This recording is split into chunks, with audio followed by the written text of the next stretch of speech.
top of it. And she basically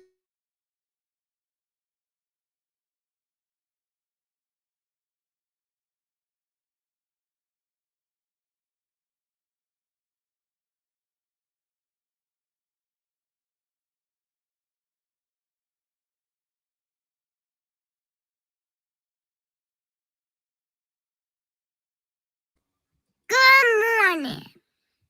You know what? It is. It is a good morning. It's a wonderful morning. It's a spectacular morning. It's kind of a weird morning. You're also not wrong about that. Yeah, it's we got a visit from our favorite engineer this morning, and that just made it kind of, I don't know, nostalgic. I'll take you behind the scenes. I ain't scared. We were having a conversation this morning about something that both Captain America, Chris Evans down the hall, and I found out we both A, have in common, and B, are wildly almost offended by. No, there's no almost to it. A little offended by. There we go. Like, on one hand, I get it. I turned 40 this year. So I get it. On the other hand, I do not need to be served with what I described to Chris as insulting regularity. Advertisements for pills that make it work, I think, is the most radio-friendly. I don't even know if that's a radio-friendly way to describe it, but I'm going to roll with it because it's the safest I could come up with on the fly. It works. It's fine. Okay? Like, I don't know what it is that happened in my algorithm that decided. All you gotta do is say, and she'll like it too. Yeah, but that's the thing. I think she already does. I don't need that. So far. Now, there may be a day that they change this. And for the record, let me say this very quickly. If you are someone for whomst that particular medication will help, do it. Do it. There is zero shame in that game.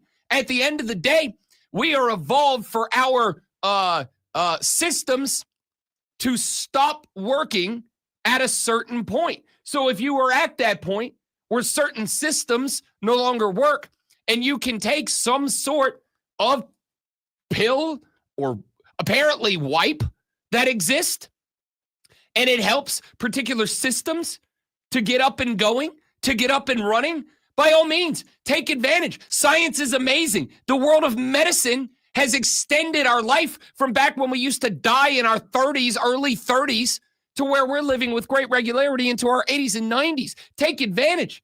All right? There is no shame in that. I'm just saying, I don't know why it is that all of a sudden, like 90% of my social media feed is like, hey, are you having a little trouble at home? Wink. No.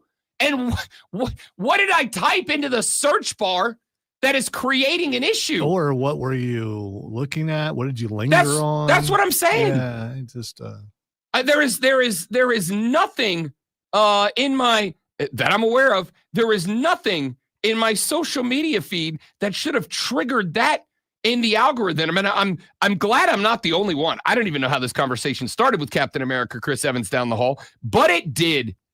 And that's how our day got started here at the Radio Ranch. Ladies and gentlemen, good morning, I think, and welcome in.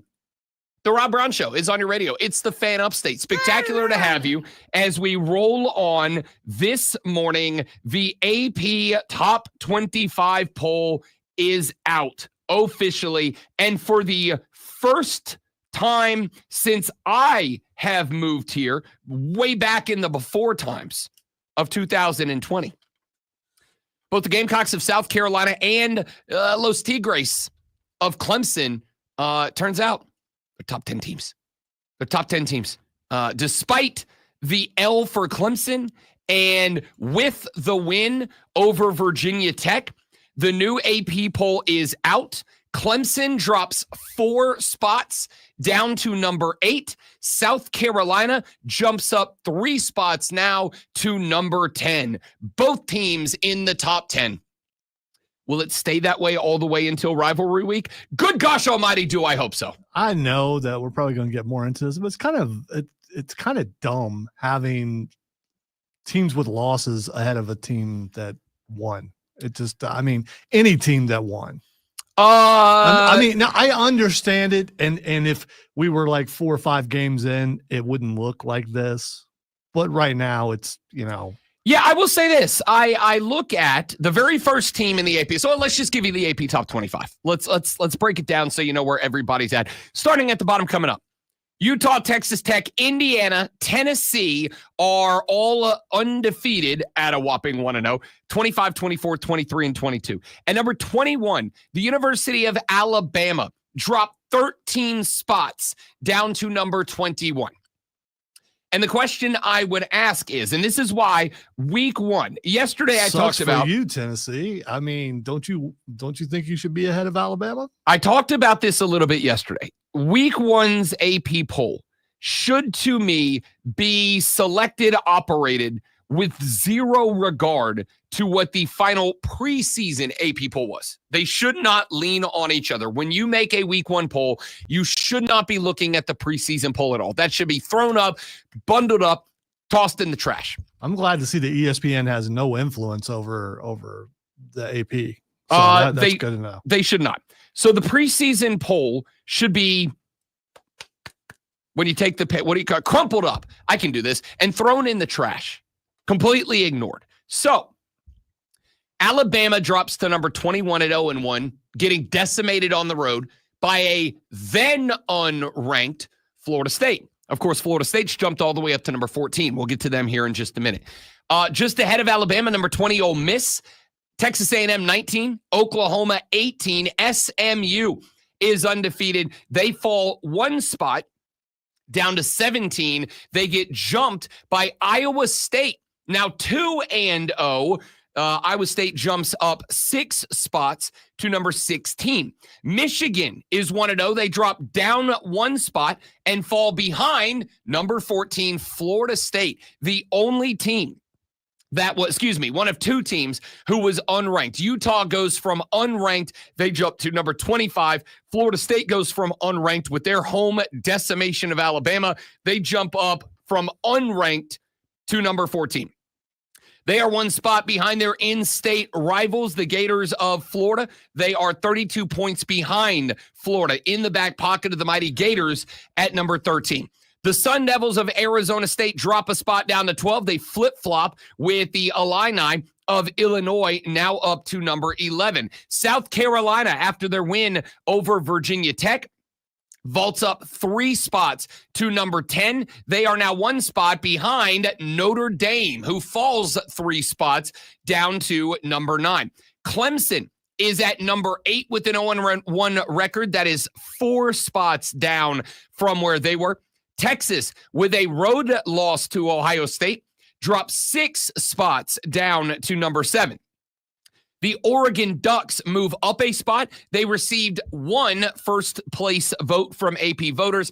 They are at number 6. Miami, no first-place votes, but they jump up 5 spots to number 5 after a home win over Notre Dame.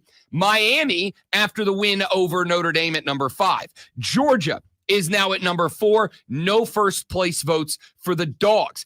6 spots jump up the LSU Tigers. They receive 3 first-place votes from AP voters. They move up 6 spots to number 3. Penn State will stay at number 2 with 7 first-place votes. And after the win over Texas, Ohio State, not a consensus number 1, but it's a pretty big gap. 55 first-place votes go to the Buckeyes of Ohio State. And it sounds to me like gut reaction, knee-jerk reaction from the AP Top 25, because I didn't really study these yesterday. It was the wife's birthday. She got precedence over college football. Sorry, I love college football, but not as much as my wife. Gut reaction to me, after what we saw, this Ohio State being at number 1 is a result of the enhanced metrics. Ohio State winning over Texas, even if Texas maybe did not look like they were even in the same stratosphere as a genuine number 1 team, is going to get you a 14-7 win over Texas is going to get you more credit than Penn State hanging 56 or whatever it was on a school that you can't remember who they played this weekend. Exactly. The face of consternation and concentration, not constipation from Lonzo tells me I'm right. It's that enhanced metric that moved the Buckeyes ahead of Penn State to number 1 with what was a good win over Texas, but it was not impressive. We didn't walk away going, damn, the Buckeyes are clearly a number 1 team. I think we walked away going, it's a pretty good team. It's a pretty good team. See, why are you downplaying it wasn't a consensus when it's the majority, way over the majority pick? I literally said that. Yeah, but I said it wasn't at the a same consensus. time, your word choices are making it sound like okay. Roll the tape. My words were, it's not a consensus, but it's an overwhelming pick to be number 1 with 55 first place votes. It's a pretty good gap. It's not a pretty good gap. Do you think it is the they biggest gap? Be number 1? No, I don't have an issue with them being number 1. Because it kind of sounds like, I'm just saying, tonally, it just sounds like you got a problem. No, I think you took something personal that has nothing to do with that. I said I haven't taken anything personal all morning, so at least not yet. But I will eventually. It's early. I will. No, I don't have an issue with Ohio State being number 1. I think there should be some. Just like I don't have. Honestly, I probably would have put LSU ahead of Penn State at number 2 for the same reason. You went on the road. And Ohio State didn't go on the road. They played at home, but they did play at home against number 1. So I would have probably put LSU above Penn State. And honestly, I probably would have bumped Miami up to number 3. Just because of impressive wins? I mean, at the same time, but yeah, LSU beat Clemson, was ranked ahead of them. Miami beat Notre Dame, and I think there should be some rewards for that too. Yeah. Again, I would ask the question, who did Penn State play? Who did Georgia play? I know who they played, but I'd be willing to bet that the overwhelming majority of people have already forgotten who Penn State and Georgia beat. And I think everybody kind of has a couple gimmies the next 2. I mean, sure. The top 5 probably do. So, and I would say that based on who you have coming up, this is week to week by me. My power rankings are not going to be the same. We do this every year. We're going to do this year as well. We power rank performance. We power rank where we think teams are based on the way that they are playing right now. Power rankings and rankings are different. Power ranking is this is what this team is doing right now. Ranking is this is a look at everything this team has accomplished so far. And for me, those rankings are very dynamic. Here's what I mean by that. I would have Ohio State after their win at home over number 1 Texas with my admittance that I'm not going to address Texas as if they were like the grand poobah of college football teams. But you get credit for taking on a preseason favorite that Georgia doesn't get for playing Marshall. I will also say this. So if Texas ends up going 7-5, a little bit of the shine of Ohio State's win over Texas, especially considering it was a 14-7 UGLY, you ain't got no alibi, it was ugly, yeah, it was ugly win.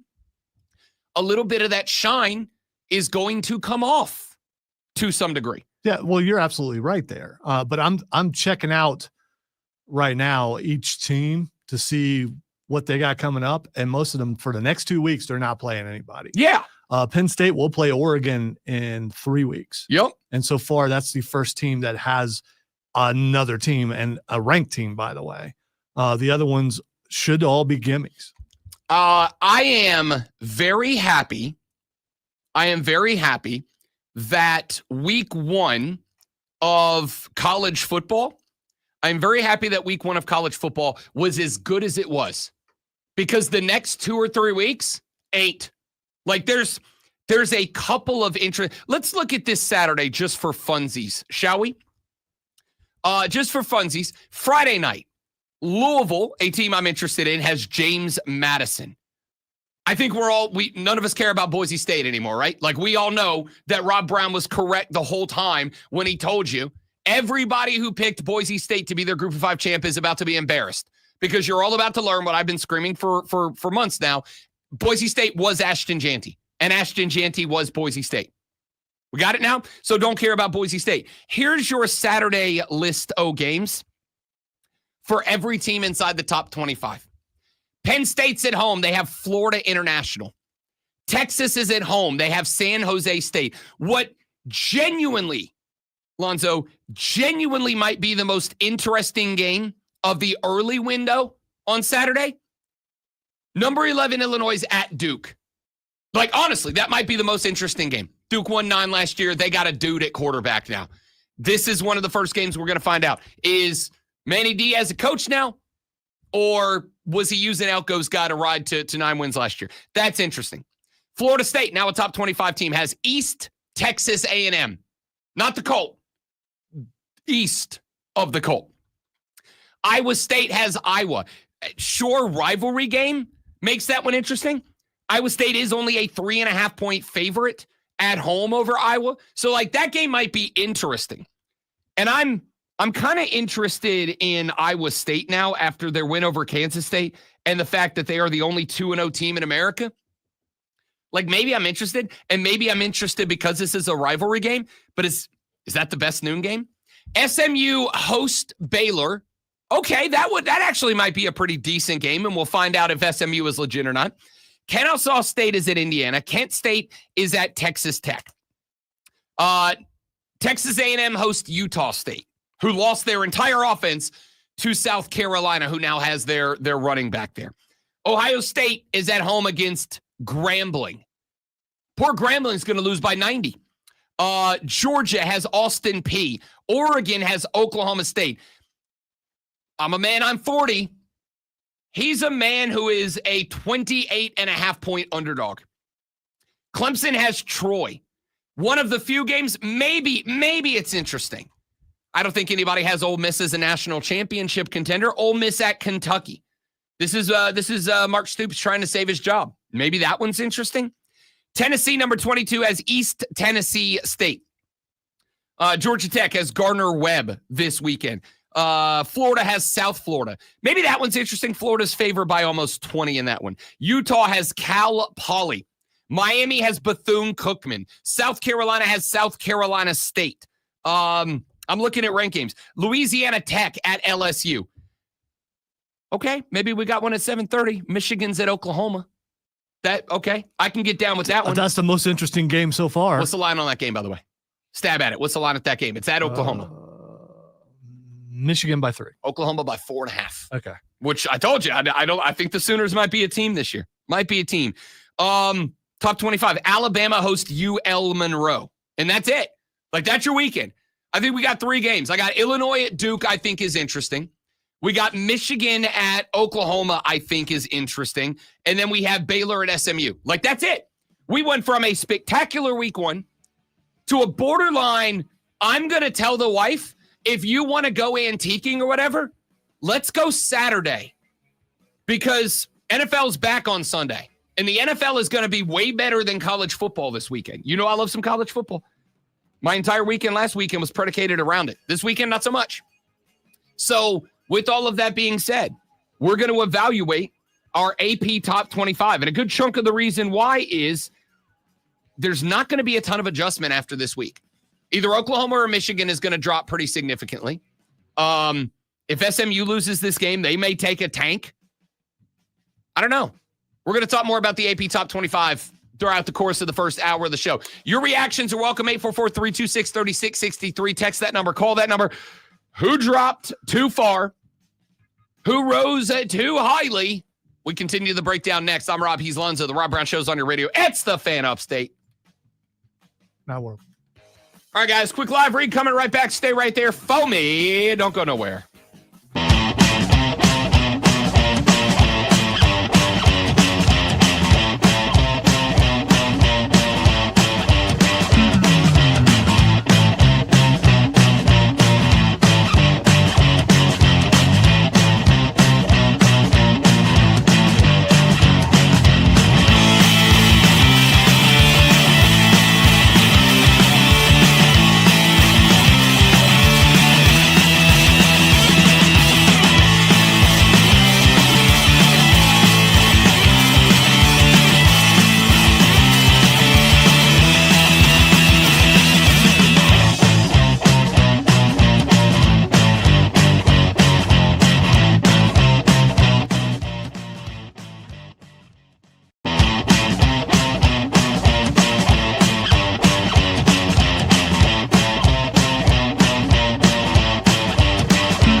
by the way, at facebook.com/thefanupstate, the Fan Upstate on YouTube, the Fan Upstate on Twitter, the Rob Brown Show on Facebook, on YouTube, or on Twitch. Question that I asked Lonzo during the break, and I will now ask all of you on air. And I want your responses. You can text it to 844-326-3663. You can call and give me your answer, or you can, if you are watching the live stream, drop it in the chat. Did anybody genuinely impress? Who were the most impressive teams this weekend? Going down the list. There's only really one, and that's Florida State. I think Florida State's in that group. I would honestly argue, I don't know if you would agree with me, I think Miami was kind of impressive this weekend.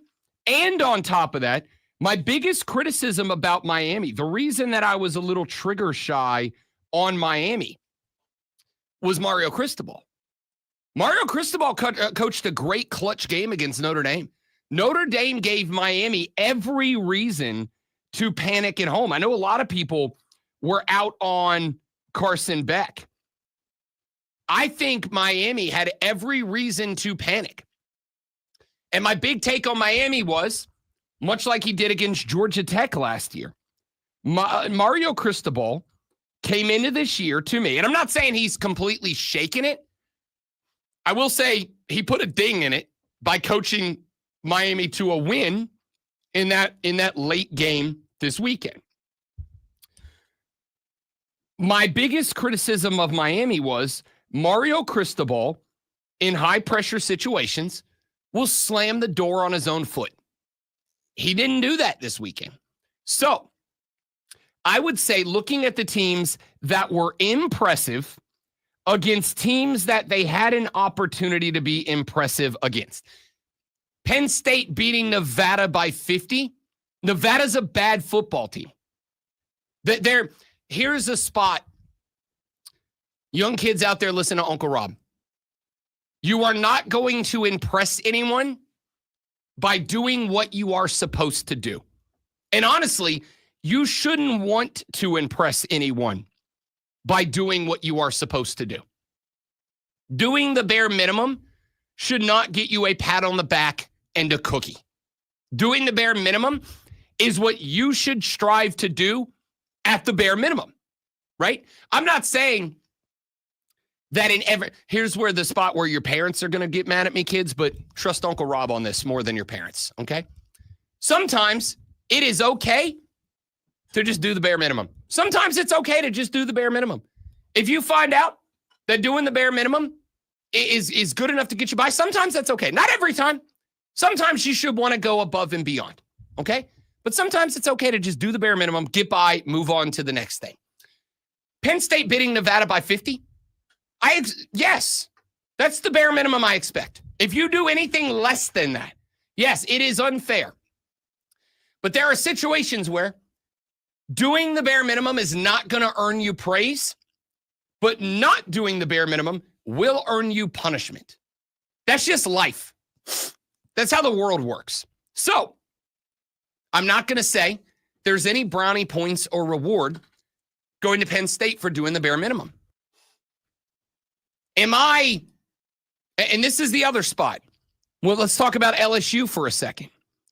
Are we truly impressed by LSU's win over Clemson? It was a good win. I don't want to take away from it. That's a tough road win at night in Clemson. Tough road win, good road win. But the problem you're going to have if you're LSU is that when a win like this goes down, we were talking about Texas, Ohio State. I kind of put this into the same category. Clemson didn't look good. And don't take this as a bash. Dabo said this yesterday. Dabo went off on Cade Klubnik. I got that audio. I'm going to play that for you coming up in the next hour of the show. Clemson didn't look good, right? I mean, do any Clemson fans want to argue right now?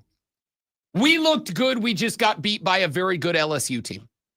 I have yet to talk to one since Saturday. And I've talked to a lot of Clemson fans. I have yet to speak to a Clemson fan who has said, we looked good. We just lost to a good team. So LSU gets points. That's why they jumped up 6 spots to number 3. Ohio State, 55 first place votes, jump up to number 1. They were number 3. They move ahead of Penn State because, again, Penn State did the bare minimum. You beat Nevada by a lot. I expected that.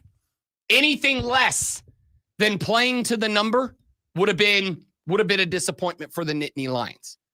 Ohio State at home. I said this to Lonzo during the break. One of the problems that Ohio State is going to have, and the only reason that Ohio State is not consensus number 1 is because 0 people went, damn, they beat a good Texas team. You asked the question yesterday on the show. Why is everyone talking about Texas bad and not Ohio State good? Well, the answer is because when you have a game like this, there's a spectrum.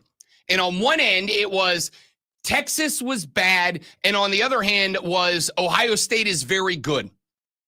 It's the scale of truth. And I think on the scale of truth, if I asked you to put a pin on which statement, like where on the sliding scale the truth is, on the Texas bad, Ohio State good scale of truth, I think the overwhelming majority of us would drop our pin way closer to the side of Texas bad than Ohio State good. Ohio State was, here's the takeaway. You guys did not get a chance to show how good you could be because of how bad Texas showed that they are today. Not saying it's going to stay this way, but as of today, I would say Texas being as bad as they were, Texas pulling the pin towards the truth of scale, the scale of truth side that says we're not as good as you thought we were, prevented Ohio State from having a chance to show how good they are. Now, if you'd have gone out and hung 42 on their ass, then we still would have been, yeah, Texas is really bad and Ohio State's really good. But you went out, you didn't take the opportunity to go out there, put the artillery on Texas and just end them. You beat them 14-7. So Ohio State wins all the tough games by 1 touchdown, beats Michigan, wins the Big Ten, gets into the playoff. They're not a good team. Whoa. We're not talking about week 13. I'm talking about week 1. Okay. In week 1, Texas was so bad that Ohio State scratch that. You had a chance. I didn't think Texas was that bad. Their defense, I didn't. Their defense is really good. Their defense looked okay. All right. Their defense looked fine. All right. Here's where it's subjective, but here's my takeaway. We'll find out how good their defense is when they play someone else. And also when Ohio State plays someone else who's fairly challenging. If they put up a ton of points, and that shows that Texas's defense was pretty good. I don't disagree, but here's the tough part about our job. Really, really craps Joe if we come in here and we go, all right, everybody, let's hang on till week 6. We'll circle back around to Texas, Ohio State in week 6. Like, we got to talk about what happened now. And what happened now is Texas looked bad. Ohio State did not go win that game by 40. So on the scale of truth, with Texas bad on this side and Ohio State good on this side, Texas took the pin and they dropped it way closer to Texas bad than you had the opportunity to pick it up and move it back closer to Ohio State good. Hence the poll. Barring disaster, Ohio State's going to be number 1 for the next 3 or 4 weeks, at least 3 weeks until Penn State plays Oregon. And if Penn State is impressive and beats Oregon by a lot, then they'll move ahead of Ohio State. I agree. Yeah, I agree with that as well. And again, like let me be real clear about this because in retrospect, realize that what I said a second ago could be taken as snarky, and I did not intend it that way, so I apologize if it did. What I'm saying is Penn State has FIU, Villanova, and then Oregon. Ohio State has Grambling, Ohio, and Washington. And Michael Penix Jr. ain't walking through that door. So the point here is we really only have, for at least 2 to 3 more weeks, we only have week 1 to evaluate Ohio State and Texas from a what do they mean on the national scale perspective. Because, again, you don't get credit for doing the bare minimum. I expect you to go hang 50 on Grambling this weekend. Now, to go to my second point, which is you may not get a reward for doing the bare minimum, but you absolutely can get punished for not doing that. If you go out there and you put up 17 on Grambling, then the conversation about Ohio State is very different next week. Very different. That's why we talk about it now. All right, we'll keep evaluating the AP Top 25 poll coming up here in a minute. A lot of Clemson stuff in the next hour because Dabo Sweeney was the biggest critic of Cade Klubnik yesterday. I thought I was. Turns out Dabo was. We'll talk about that in the next hour. Water Cooler Cheat Sheet. Denton Day of SiriusXM College Football Overtime coming up at 9:20 to break down the weekend and preview next weekend. All that and more coming up on The Rob Brown Show and The Fan Upstate. Somebody yesterday that watched the stream told me that I look like I put highlights in my hair because of the way. I did not mean for it to stick up as much as it's sticking up right now. Oh, today it's like, yeah. I don't know what you're doing there, but I don't know. I didn't ask for it to do this for the record. Okay. Let me show. It looked like you put some work into it. I just didn't want. Oh, for sure. Like I flattened it down. I put some product in it, but I did not ask it to stand straight up like an early 2000s coming of age teen. It looks like you're trying to copy Marty Smith. No, not at all. I'm just saying. No, his is way shorter than this. The stick up part is. Also, remember yesterday when I said I had to leave early because my dog was destroying everything? Yeah. Yeah, here's my $210 prescription sunglasses. Oh, that sucks. Yeah, the dog almost got shot yesterday. You didn't mean that really. No, I did not mean that really. I'm not Christy Nome. I've never shot a dog in my life. What if it was rabid? Well, then, yeah, I'd have to old yeller it, but it wasn't, so I didn't. She's just a puppy who's an idiot, unfortunately. And it cost me a pair of very expensive prescription sunglasses. Fortunately, Arch Manning has told me about Warby Parker, so I can get new ones like Arch. Be right back, dudes.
Brown Show back on your radio. It's the Fan Upstate. You guys have been going bananas on the chat, so let's respond to some of those. Kane says, let's talk about something soft. Cade Klubnik. I'm going to come to that, Kane, because Dabo Swinney went in like a solid minute and a half on Cade Klubnik at a press conference yesterday. Tell me he went SAWFT. I wish he would have said that because that would have been amazing. I concur, but no, he did not. He did not call him SAWFT soft. But he did have a lot of other criticism. And I have the audio of that. We're going to play that in the next hour. We'll do that at 7:20 because here is the reality. Dabo was right. And I saw a lot of people, a lot of Clemson fans yesterday going, oh, Dabo is only doing that because Cade is the type of leader who can take it. No. For as critical as I have been of Dabo Swinney since the L to LSU on Saturday night, I am also going to give credit, as I do my best to do, to the same guys that I criticize when they get it right. And he was right. I didn't need to look any further than literally the very first play of the game. Cade was just missing guys on Saturday. And I don't know what the reason is. I got a couple of theories, but I'll play that audio for you coming up here in about 40 minutes from right now, and we will respond to it. Jersey Joe said, sorry, but any team with the loss should not be ranked ahead of any undefeated team, whether they're 1-0 or 12-0. Respectfully, Jersey Joe, a.k.a. the hot dog eating champion of the upstate.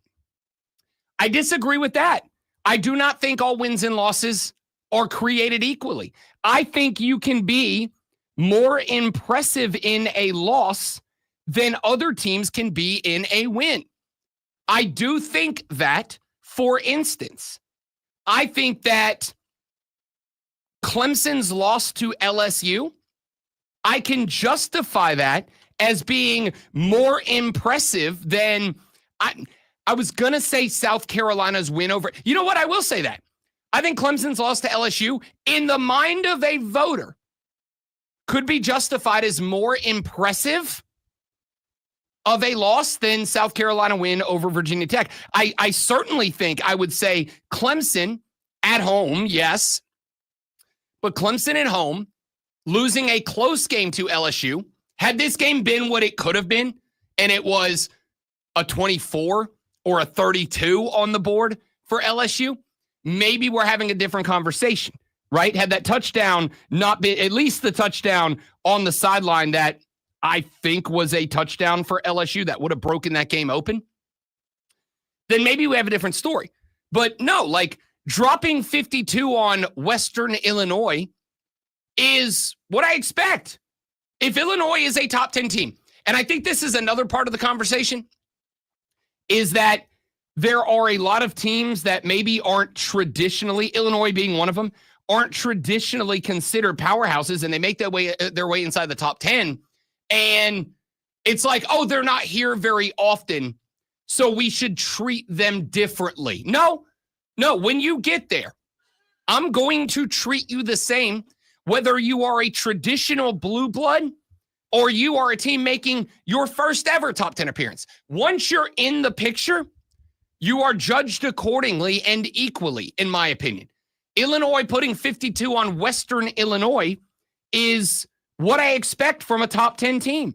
And if you want to be a top 10 team and you want to be treated like a top 10 team, I expect you to perform like a top 10 team. It is the reason that nobody is coming in here and going, wow, Penn State hung 50, whatever it was, on Nevada. 46 on Nevada.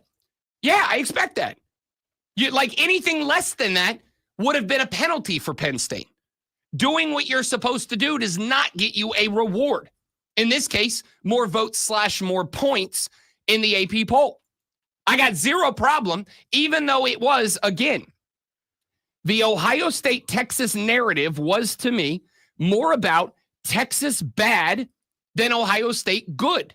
However, the quality of the win was better than Penn State hanging 46 on a bad Nevada Wolfpack. LSU going on the road, night game in Clemson, was more impressive than Georgia hanging, 45 on Marshall. Byron Leftwich ain't walking through that door. So it is a more impressive outcome for LSU, hence the jump. Miami. I'll tell you this is why I said in the opening segment, I think Miami. I got Georgia winning the SEC this year. Georgia being higher in the poll makes me look smarter. I got Miami over Georgia, to keep it a buck with you. Oregon, the Ducks. The Ducks are not expected to be the Ducks that they were last year this year. They hung 59 on Montana State. Yeah, Miami deserved to jump them. Texas deserved to fall behind them with the loss. I don't disagree with that. In fact, the first team that I think you can come to in the AP poll and genuinely ask the question, did they get enough credit for what they did, is number 10 South Carolina. South Carolina wins 24-11. But this is the other part of the conversation. There was a colleague, comrade, and teammate that I had this discussion with great regularity. This is why I do not think that you can do a good show. My opinion, subjective. I don't think you can do a good show if you're not watching all these teams play. I'm not saying you got to go watch Grambling play Southeast Louisiana State University. But if you're not watching, I'm not talking about the 90-second highlight package on ESPN. If you are not watching these teams play, I don't think you can do a good show, subjectively. South Carolina's win over Virginia Tech. Good win. Good home win, but good road win in Atlanta.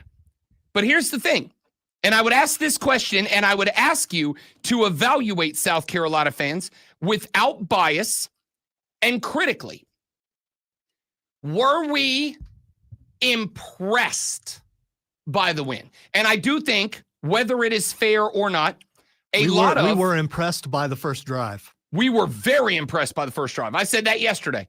If you got on social media at 3:10 on Saturday, social media was just, Lenoris is a dude and college football's in trouble. And then you didn't do anything for a minute. Then you worry for a good portion of the rest of the game, and then suddenly that part came back a little bit. Yeah. It's kind of like, to kind of use a comparison, we were talking yesterday about Texas, Ohio State, Clemson, LSU. Was there any point in the Texas, Ohio State game that there was maybe one point where you were worried Texas can climb in, and it was when Arch threw that dot of a tutty? Yeah, and then I started getting nervous, like, sure. No. Because the game was fairly close. So, I mean, that put it within one score. It's like, oh, no. Yes, there was a minute. Was there any moment where you felt like Clemson was just one strike away from getting back into it with LSU? No, and it's weird. Yeah. I mean, because it was a low-scoring game also, but it just, they just looked like LSU should have scored so much more. Oh, yeah. Like I said, it wasn't. And at the end of the day, I have to evaluate what was, though I do think there is some room for what could have been, right? Especially when, we did this with South Carolina last year, right? We did this with South Carolina. When you lost to Alabama last year, you had to get dinged because the loss to Alabama was on you. You lost that game. You played poorly in a game where you had a chance to win on the road. You played poorly. The loss to LSU, I didn't ding you as much because to me, that game was ripped away from you. You didn't lose that game. That game was ripped away from you. And for me, not an AP poll voter, but for me, had I been an AP poll voter, I would not have dinged you for that loss, or at least not significantly. So the question mark about, Clemson's loss to LSU. Why did Clemson fall behind Texas? Because there was never a point in that game where I went, one strike, Clemson's back, right? Like it never, maybe some of you Clemson fans did. And of course you did, because you're a fan. But for me, there was never a point that I went, one Cade for Heisman moment, and we're back. I think you can also judge it a little bit by crowd reaction, and it seemed like Clemson's crowd was not in it hardly at all. I don't know. There was that one dude who was kicking that one LSU kid's ass in the upper deck. That was awesome. That's a trend, unfortunately, that's picking up just about everywhere. I'm just going to go ahead and say Rob Brown is an anti-violence pacifist. However, if you're a road fan and you score and you walk up to a home fan and you double bird in that guy's face, if that dude picks you up by the shirt collar and slams you into the wall of the stadium, you kind of bought the ticket, take the ride, bud. Also, if you're going to throw up the birds, take a look at the guy that you're doing it towards. That dude was a big dude. He just had that look on his face, like you don't want to mess with that guy. If you haven't seen the video going around, there's a video of an LSU guy, young kid, like frat boy kind of guy, and it's somebody who's in here in a collared button-up nautical shirt, khaki shorts, and flip-flops. Like, I can judge. I'm one too.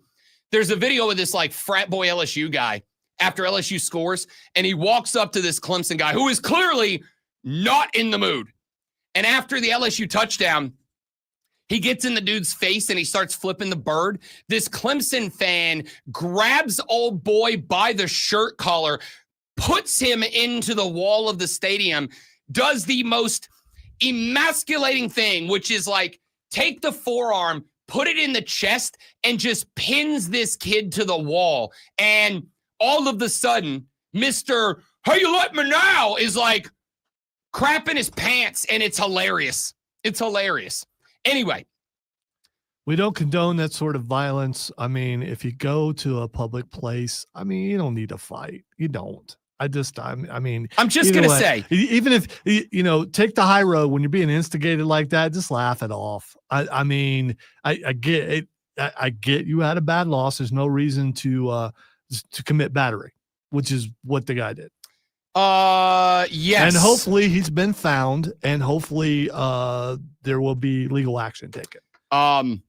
Hopefully. Punk move by Clemson guy. I mean, take a high road. By LSU guy. No, listen. You do not have to retaliate. He never physically touched the other guy. He didn't say anything. He just threw up some sign language. You think he threw up two birds and didn't say anything? You think he didn't throw up? You think he threw up the double birds in a boy's face, but he was just quiet about it? I am not condoning that kind of violence, because I don't know how old that kid was, because he looked like a kid. And he could have been a kid. He could have been a minor. And if so, that guy who did that's probably in trouble. And was it worth it? Maybe he'll say so. Maybe he'll say yes. But that kind of thing, and also the visibility and it being talked about so much, is going to cause it to happen even more. I think there's been an escalation of that, and it's been praised to a degree where it doesn't need to be. I am going to say I appreciate and agree with everything Lonzo said. You put a double bird 6 inches from my face, you're getting put into a wall. Listen, that's just what it is. But you can't say that. You're the guy who said that. You love that greeting. You've talked about the story how someone walked into the bar and did that, and you started dying laughing. Correct. Right. That guy could have laughed about it and turned around. That's what he could have done. I'm going to keep it a buck. I'm going to get in trouble. I got zero problem with what the guy did. None. I don't care. You walk up and double bird somebody. If you did it, here's the thought. Somebody walks up and does that to Miss Lisa. You're just going to be like, that's a different, honey, it's a different story. Hey, why? No, why? It's a different story. Why? I will get between them and try to talk the guy down and go, dude, that's classless. Nah. What are you doing? Now, yes, because what are you doing? If there's a dude that rolls up and double birds in your face and you go, hey, man, that's classless, that guy's going to be like, oh, you're right. See, I'm what sorry. You're doing that's now that's on me. Is you're trying to get that to happen to me. No, and I no, by speaking it into existence and throwing it out there. Now someone's going to like, well, we'll see what he's really going to do. We're going to jump out. We're going to do that when we see him in public. Okay, let me make this clear. Any of you go up and say a solitary disparaging word to Miss Lisa, I'll beat your ass. All right, I will bring the fire. No problems. Not a word. All right. I would absolutely smoke that guy is the point. Zero problem with that. All right, we got to run to a break. Here's what we'll do. When we come back, water cooler cheat sheet. I'll play you the audio of Dabo criticizing Cade Klubnik. We'll get your reaction to that. We'll keep reacting to the AP Top 25, but we got to flip to some National Football League. We are predicting the NFC and AFC South today. Denton Day at 9:20 talks college football. Lonzo tells you the most important news of the day right now in a sports flash. The new AP Top 25 poll dropped yesterday with the Ohio State Buckeyes claiming the top spot with 55 votes ahead of number 2 Penn State with 7 and number 3 LSU with 3. Georgia and Miami round out the top 5 ahead of Oregon, Texas, Clemson, Notre Dame, and South Carolina, all in the top 10. Despite a win, Arizona State dropped to 12 ahead of Florida and Florida State, who jumped from unranked to number 14. The Atlanta Braves lost to the Chicago Cubs 4-3 yesterday. Joey Wentz took the loss, giving up 7 hits and 4 runs in 4 innings, despite striking out 8. Atlanta had 8 hits, including homers from Ozzie Albies and Eli White. Series concludes tonight at 7:40 at Wrigley. A pair of Vanderbilt football players are amongst 10 athletes suing the NCAA to force the association to add a 5th season of eligibility for athletes. Athletes claim in their lawsuit that the NCAA eligibility rules violate antitrust law.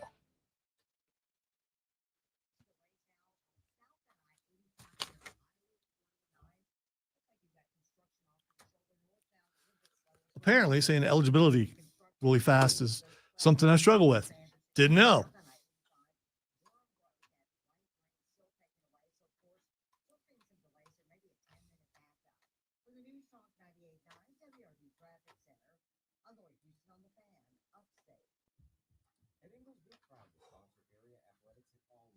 I'm sweaty.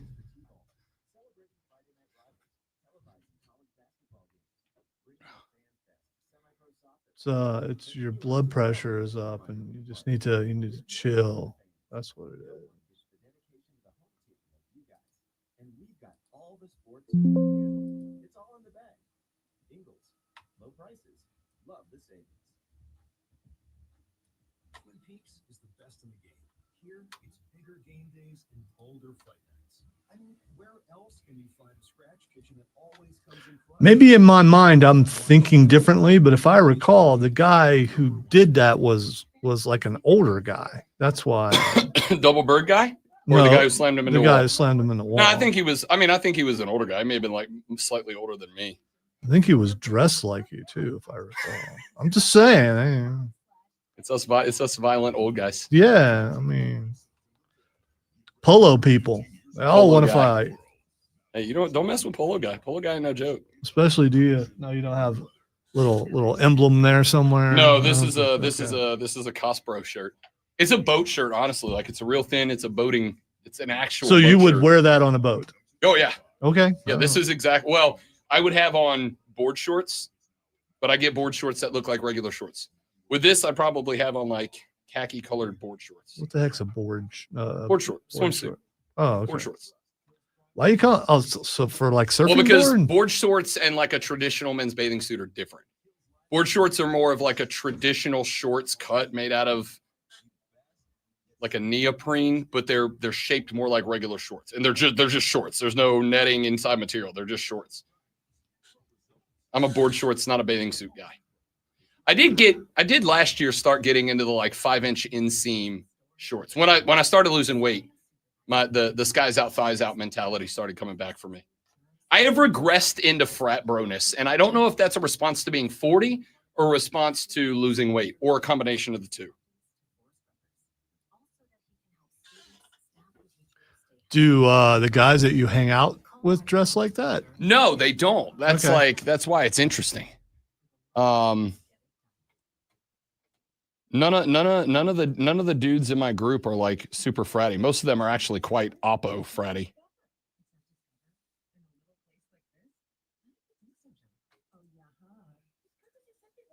Like, you've seen Keegan before. Keegan's very alt rock trendy. Yeah, but Joey B maybe a little bit more in the polo golf world. I think the settings that I've seen those guys in are not. I don't know.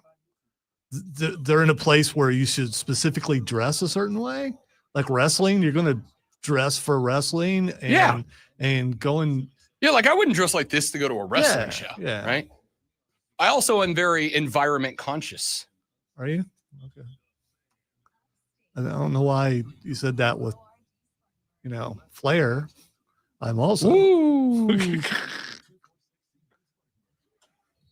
Meet me in the road, fine bomb. You know how bad you got to be to get me on Ric Flair's side. I don't know. I think fine bomb will win. Rick's pretty old. Yeah.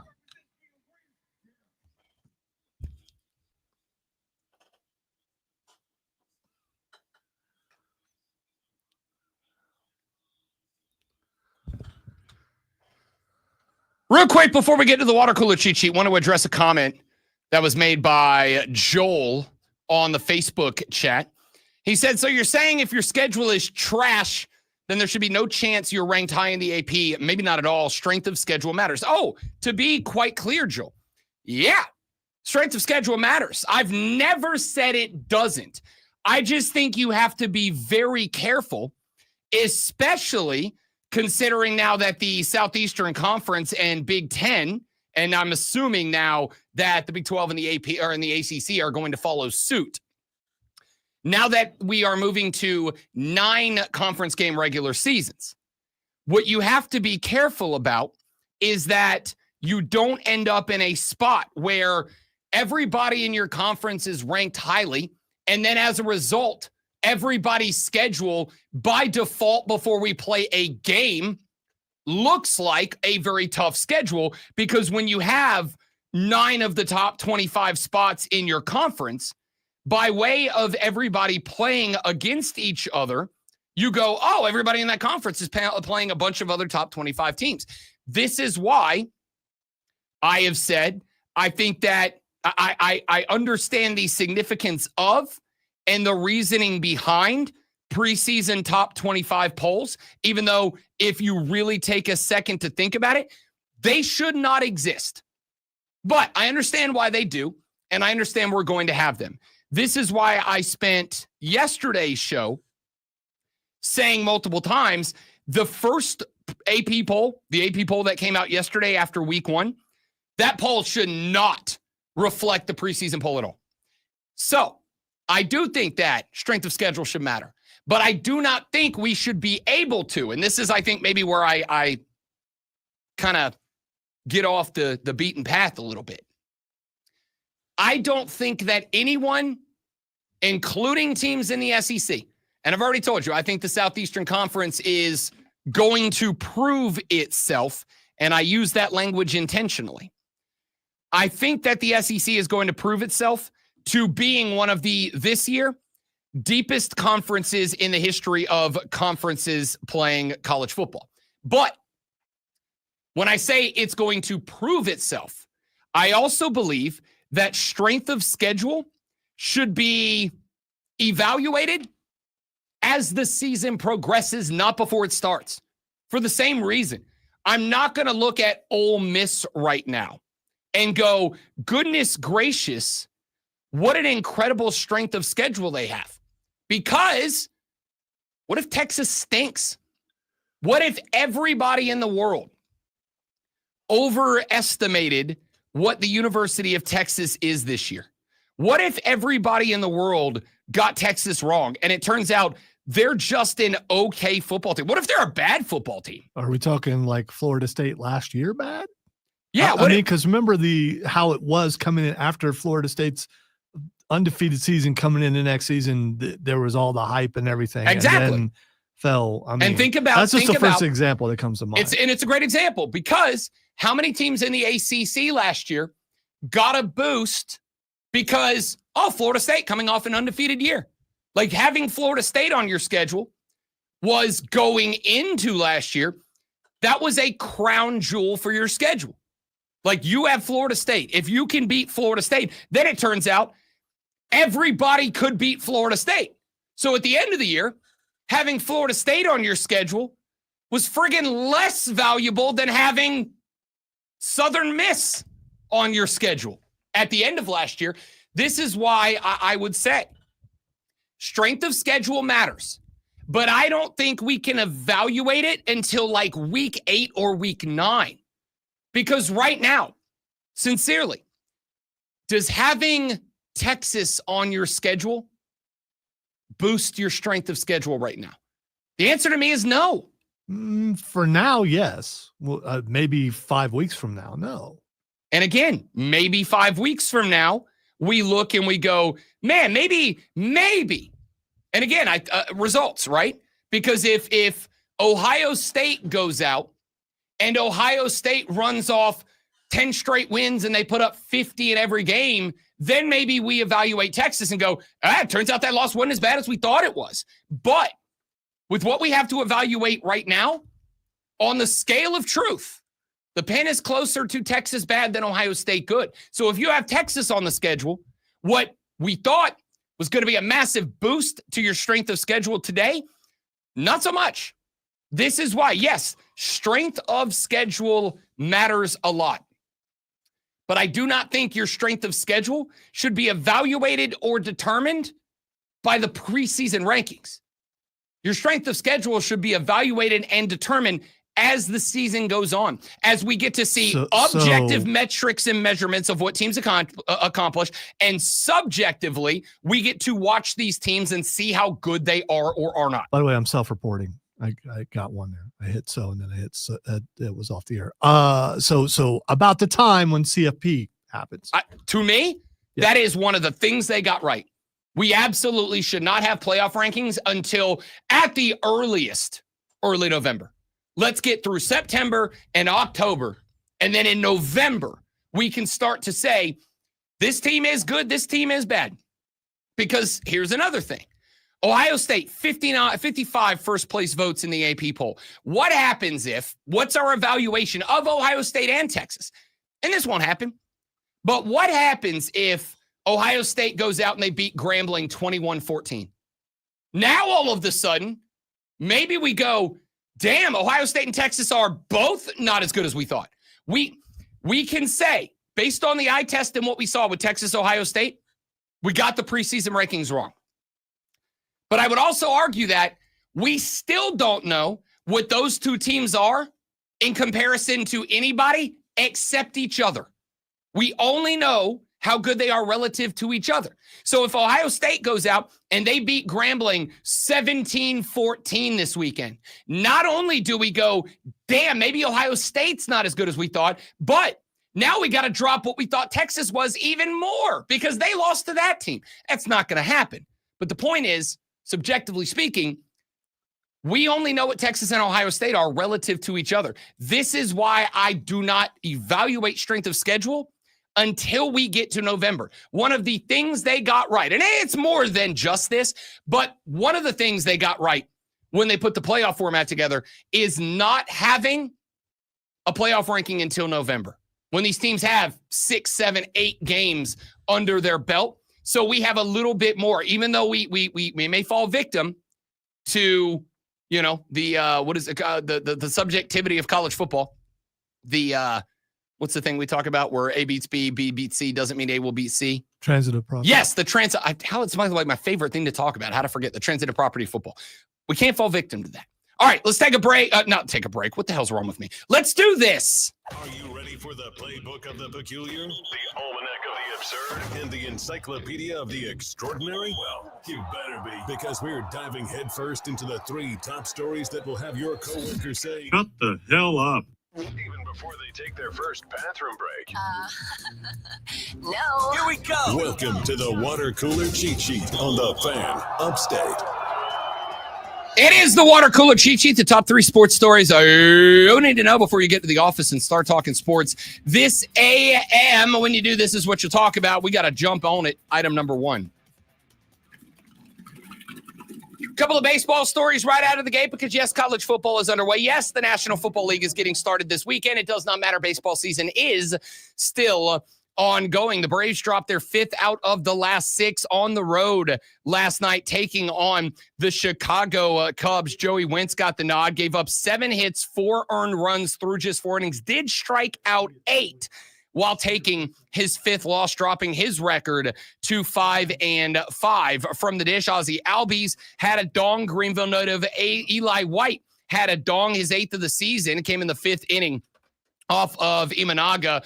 The Braves as a team collected 8 hits on the night, but they did go just 1 for 2. 50% is great. Not when you only have 2 situations at bat with runners in scoring position. 7 hits surrendered by the entire staff to the Chicago Cubs, including a Kyle Tucker dong. Kyle Tucker did walk off with calf tightness after that spot. The other quick baseball story in item number 1, Shohei Ohtani, home run number 46 last night, but that is not the number that is impressive. What is impressive is that it was Shohei Ohtani's 100th home run as a member of the LA Dodgers. It came in game number 294. How good is Shohei Ohtani? Why has Rob Brown for 2 years now said Shohei Ohtani is the greatest baseball player in the history of the game? Not only is he a Cy Young caliber hitter, he won the MVP as a DH last year. And to put into perspective, the fact that it took him 294 games to hit 100 career dongs with the Dodgers, the fastest anyone has ever made it to 100 in that franchise. The guy he outpaced was Gary Sheffield. It took Gary Sheffield 399 games to swat a hundo with the Dodgers. It took him 444 to hit a 100 with the Angels. It took Shohei Ohtani 294. The guy is an all-timer. Let's get to item number 2. I'm going to do an abbreviated version of this one because I am going to both play the audio for you and respond to it in the next segment of the show. But Dabo Sweeney did his post-game press conference yesterday, and in it, he kind of went in on Cade Klubnik specifically, said that he was messing up, and I quote, base plays, end quote, said he was getting day one stuff wrong, said he was missing guys and missing reads, and said if 2 ain't a dude, we ain't gonna win. And then said on Saturday night against LSU, 2 was not a dude. Now, the question mark, the debate raging on between Clemson fans that I have seen already this morning is, was Dabo saying this because he genuinely feels Cade Klubnik, a Heisman Trophy frontrunner this year, was a disappointment? Or was Dabo saying this because he believes Cade Klubnik is the type of dude like Batman, you'll chase me because you have to? Was he putting this on Cade so that he could take the heat and criticism off of other members of the team because he knows that Cade Klubnik as a leader can take it? I'm going to argue it's actually the former. That Cade Klubnik actually had a bad football game on Saturday. Not that he will every game. Not that that is an indicator of what his season is going to be. But I do think Cade was off on Saturday. And I do think not exclusive, but a large part of the reason that LSU walked into Death Valley North and took the dub away from Clemson was on Cade Klubnik. We're going to react to Dabo's comments coming up in the next segment of the show, but let's get to item number 3. We stay in college football, as item number 3 will be throughout the year on Wednesday. College football, the AP Top 25 poll is out. After their home win over Texas, the Ohio State Buckeyes leapfrog the Penn State Nittany Lions. They jump to number 1 up a pair of spots. They also now hold 55 of the available first place votes. Penn State stays put at number 2. They also have 7 first place votes. LSU jumps after their road win at Clemson. And this tells you that the AP poll still does have a lot of respect for Clemson. LSU, of all of the teams in the top 25 that got a win, only one team jumped more spots than LSU did, who jumped from 9 to 6 with the win. The only team who jumped more, in fairness, Ohio State could not jump more than 2 spots to number 1, but the only team that jumped more spots was Florida State, who went from outside the top 25 to number 14. LSU at number 3 with 3 first-place votes. No first-place votes for number 4, Georgia, or number 5, Miami. One of them in the final first-place vote to number 6, Oregon. Rounding out the top 10, 0-1 Texas, 0-1 Clemson, 0-1 Notre Dame, and 1-0 South Carolina. On one hand, Gamecock fans, you have made your debut inside of the Associated Press top 10. On the other hand, your debut inside the Associated Press top 10 is behind 3 one-loss teams, including Texas, Clemson, and Notre Dame. Illinois is number 11, Arizona State 12. The Mighty Gators of Florida move up 2 spots to 13. Right behind them, their in-state rival, the number 14 ranked Florida State Seminoles, who go from unranked to 14 after their win over Bama. Florida State leapfrogs Michigan down a spot to number 15. Iowa State up 6 spots to number 16. SMU down 1 spot to number 17. Oklahoma holds pat at 18. A&M does the same at 19. Ole Miss, Alabama, Tennessee, Indiana, Texas Tech, and the Utah Utes round out your top 25. Alabama, the lowest ranked one-loss team at number 21. Let's grab I'll tell you what, let's grab a quick phone call before we go to the break. Lonzo, my phone call software is not working. Who we got? We have Christy. Christy, welcome to the Rob Brown Show. Spectacular to have you. It is wonderful to be here. I just want to share a quick story about what you were talking about with the Clemson fan and the double birds. Yes. That happened to me at a Clemson South Carolina game at South Carolina, and we're going back some years. I think it was 2015 because it was an odd year, and my son was about 13. So two kids, obviously students, were dressed in astronaut uniforms, sitting in front of us, and the dude was fine. You know, he was appropriately obnoxious. If you can say that. But the girl turns around and looks at my 13-year-old and said, "Take that, MFer." Christy, I was hot, but I also wanted to show some decorum in front of my son. And I said, I'd appreciate it if you didn't use that kind of language in front of my child.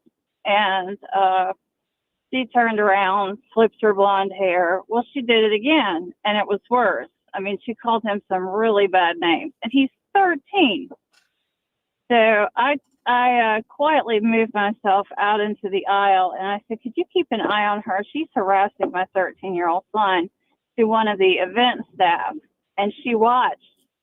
And she got kicked out. And she looked back at her boyfriend and said, "Are you not coming?" And goes, "No, I'm not leaving the game. Are you kidding me?" Christy, first off, and it was applause to you for handling it the right way. Because while and I want to be clear, I am 100% fine with that dude putting that other dude into the wall. I also have to say, context of the situation, it is one thing to do that at your house when there's 70,000 of your fans there to kind of have your back. It's another thing to do that on the road. The absolute best way to handle that is to get homegirl booted from the stadium and to make her have to leave the stadium with boyfriend who said, "No, my football team comes before you." You got, Christy, right. You got the ultimate revenge in that situation. Bravo. I did, and I was so proud because I could have knocked her in the next week, and I'm a nonviolent person, but that's my child, and I'm Mama Bear. Yeah. So I had adrenaline pumping. I could have easily thrown her over the head into the players, but I didn't. I thought better to get her tail kicked out in the first quarter and not enjoy because we got pounded, but yeah. Christy, that was pretty bad. Phenomenal phone call. Thank you very much. You are welcome on the Rob Brown Show anytime. I appreciate it.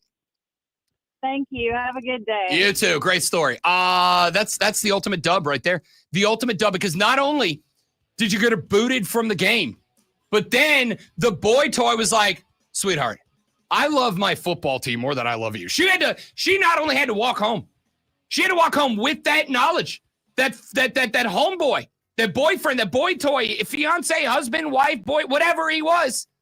She had to walk home with the knowledge that he said, I'm taking my football team over you. I'm taking my football team over you. That's the ultimate dub. Listen, I'm a nonviolent person too. I've said many times, I've never been in a fist fight in my life. I've shoved a dude to the ground once or twice. All right? Because even the nonviolent, like sometimes you got to bully a bully. Sometimes a bully only understands, oh, that dude could kick my ass if he wanted to. Maybe I should stop. I'm going to say for the young lady having to walk home, not being able to finish the game, and with the boyfriend going, yeah, I'll see you when I see you, sweetheart. Take a hike. Good dub for Christy there. Back after this on the Rob Brown Show. Dabo criticizing Cade. We'll address that next on the Fan Upstate. Three friends. All right, guys, one more live, and we're back with the Dabo Cade stuff. Stay right there for me, please, and thank you.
Rob Brown Show on your radio. It is the Fan Upstate. So what are we blaming? Because you got to blame something. What are we blaming the loss to LSU on? What are we blaming the L on? I gave you yesterday what I thought was the primary factor in that L. I thought it was, honestly, offensive play calling. I thought it was lacking imagination, lacking creativity. It was uninspiring, to say the very least. Well, there is another contender for the taking the blame crown. And it was put forward by Dabo Swinney himself. They didn't do anything we didn't expect. They didn't. He created a lot of the pressure because he held the ball. He didn't throw it like the 3rd and 12. 3rd and 12, when he took off scram. I mean, the read is Tyler Brown. He's the read. It's a 50-yard touchdown if he just throws the ball. But for some reason, he came off and then he started scrambling. So it's a base play. It's not even it's a very simple play. We got another play on the play that he threw to he's got a man side, his own side, and he had the slant for maybe a 50-yard touchdown to Wesco. But he threw it right to Sapp on a double coverage. It's a base play, day one. And, he just didn't read his progression there. I mean, it just eyes on the wrong thing. And again, sometimes you struggle, you don't play, you just do too much. But he had a bad day. I ain't no other way to say it. I mean, like we gotta. If two ain't a dude, we ain't winning. Dudes got to be dudes. This is big boy football. So I mean, that's just the way it is. And I can't. I mean, he's not a freshman. He ain't a freshman. He'll respond. But like I said earlier, if our biggest issue coming out of that game is our best player didn't play well, we'll be all right. I just want to say, if you recall, when we were doing our projections, I said from the beginning, this is on Cade and will always be on Cade. If he plays really well, they're going to win. If he doesn't, it's going to be a struggle. And he just did not look good at all. And I don't think this is a motivation thing. I think Dabo was just being honest. First off, I do have to thank Dabo Swinney, because I don't think there has ever been a more Rob Brown breakdown of a game than dudes got to be dudes. I don't know how many times I have collectively said dudes got to be dudes about college football, about NFL football. But I know it's a lot of times. So I like that take from Dabo. Dudes got to be dudes, because that is true. It is just a bro version of players got to play. Playmakers got to make plays. What's up, bro? This is why you have heard, and I there was a story Nick Saban told. He's doing speeches and tours or whatever. He told a story a few days ago at a meet and greet, conversation, round table, whatever it was he was doing, where he said one of the first lessons that he got in coaching was early in his coaching career when he was coaching high school football. And he said we had a dude on the team. I think he said it was a running back. I don't remember the details of the story. They're not super important. But he basically said we were in a spot where we were like down, we're driving, we got a score, and he said I was calling the plays. And the head coach of that team, I went over to get his thoughts on a certain play in a certain situation. And the guy basically said, I don't care what play you call, as long as it ends up in that guy's hands. And basically said, this is our best player. This is our playmaker, put it in his hands. And Saban said, yeah, but like they know that guy's getting the ball, right? They know that guy's getting the ball. They're going to throw dudes at that dude. Should we not go somewhere else? And he said, man, Nick Saban, at the end of the day, if your best player can't make a play, it doesn't matter, right? So he said that was the day that I learned, regardless of context or situation, we've got to put the ball into the hand of our playmakers and give them a chance to make a play. And I get it. I get what he's saying. That is, the bro version of that is dudes got to be dudes. And dudes do got to be dudes. But while I agree with him, because there were a number of spots, I go back to, again, the reason that I am on board with this criticism of Cade Klubnik from Dabo Swinney, and it's one game, not saying that this is going to be the case for the year, right? Maybe they need a tune-up game, even if he's not a freshman. Maybe he needs a tune-up game. Maybe they'll get that tune-up game against Troy this weekend. I would also argue, let me finish that thought. The reason I'm on board is play number 1 from Cade Klubnik, the opening play of the game. LSU gets the ball, they punt. Clemson's inside their own territory, 1st and 10 coming out. LSU brings 1. They rush 4. They bring an outside backer from defense left, offense right. The pass pro is perfect. In fact, if you haven't seen it yet, it's on my Twitter. I posted it this morning before we started the show because I knew that we were going to talk about it. I just screenshotted it and threw it up on my Twitter.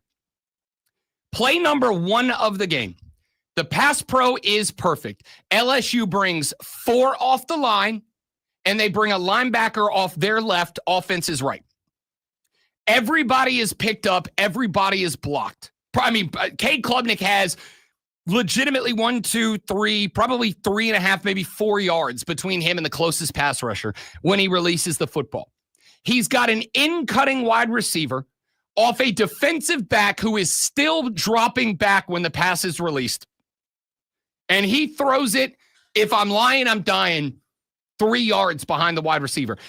He is exceptionally lucky. This is one of those plays that I say you're lucky you didn't get blown out in this game, Clemson. Because the very first play of the game, Clemson hits the LSU cornerback, who was 2.5, 3 yards behind the in-cutting wide receiver, hits the LSU DB right in the number. I mean, right in the chest, and he just drops it. Play number 1 should have been a pick 6. Should have been a pick. There was nobody stopping him from scoring from the 20-yard line where it hit him in the numbers. Now, I think there can be some level of blame on the offensive line. Progressively got worse as the game went on. The play calling was boring, standard, vanilla, predictable. There was a lot of RPO in this game that I think Cade Klubnik got wrong. I also think as the game went on, Cade Klubnik started getting progressively more afraid for his life because there were white jerseys all over him from the start to the finish. But on play number 1, he had seen 0 pressure in this game. Rush 4, bring an outside blitzer. Clemson picked it up perfectly. And he just missed the dude. I mean, just met by 3 yards, just missed the guy. And he's lucky past 1 of the season wasn't pit 6 back the other way. Texter said, Dabo was saying it to place blame and get heat off of him. He is a failure, and Clemson will reap the rotten crops sown. Get a new coach via the transfer portal. That's from Tolo J. Butane. J. Butane, appreciate the text. I don't know if I'm ready to go that far, but the war cry of the season has been, this year is a referendum on the philosophy of Dabo Swinney. And it ain't off to a great start, my dudes. Dudes got to be dudes. And nobody was a dude in that game. Back after this on the Rob Brown Show in the Fan Upstate.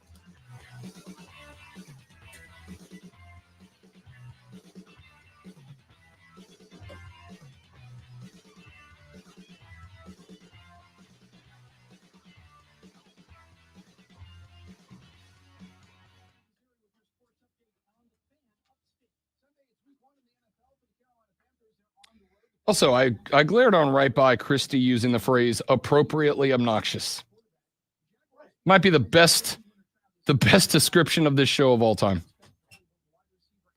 All right, guys, stay right there. I'll be right back. Appreciate you, Luke. Got the fresh cut. And I had to get the fade. Be right back, guys.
Rolling on with the Rob Brown Show and the Fan Upstate.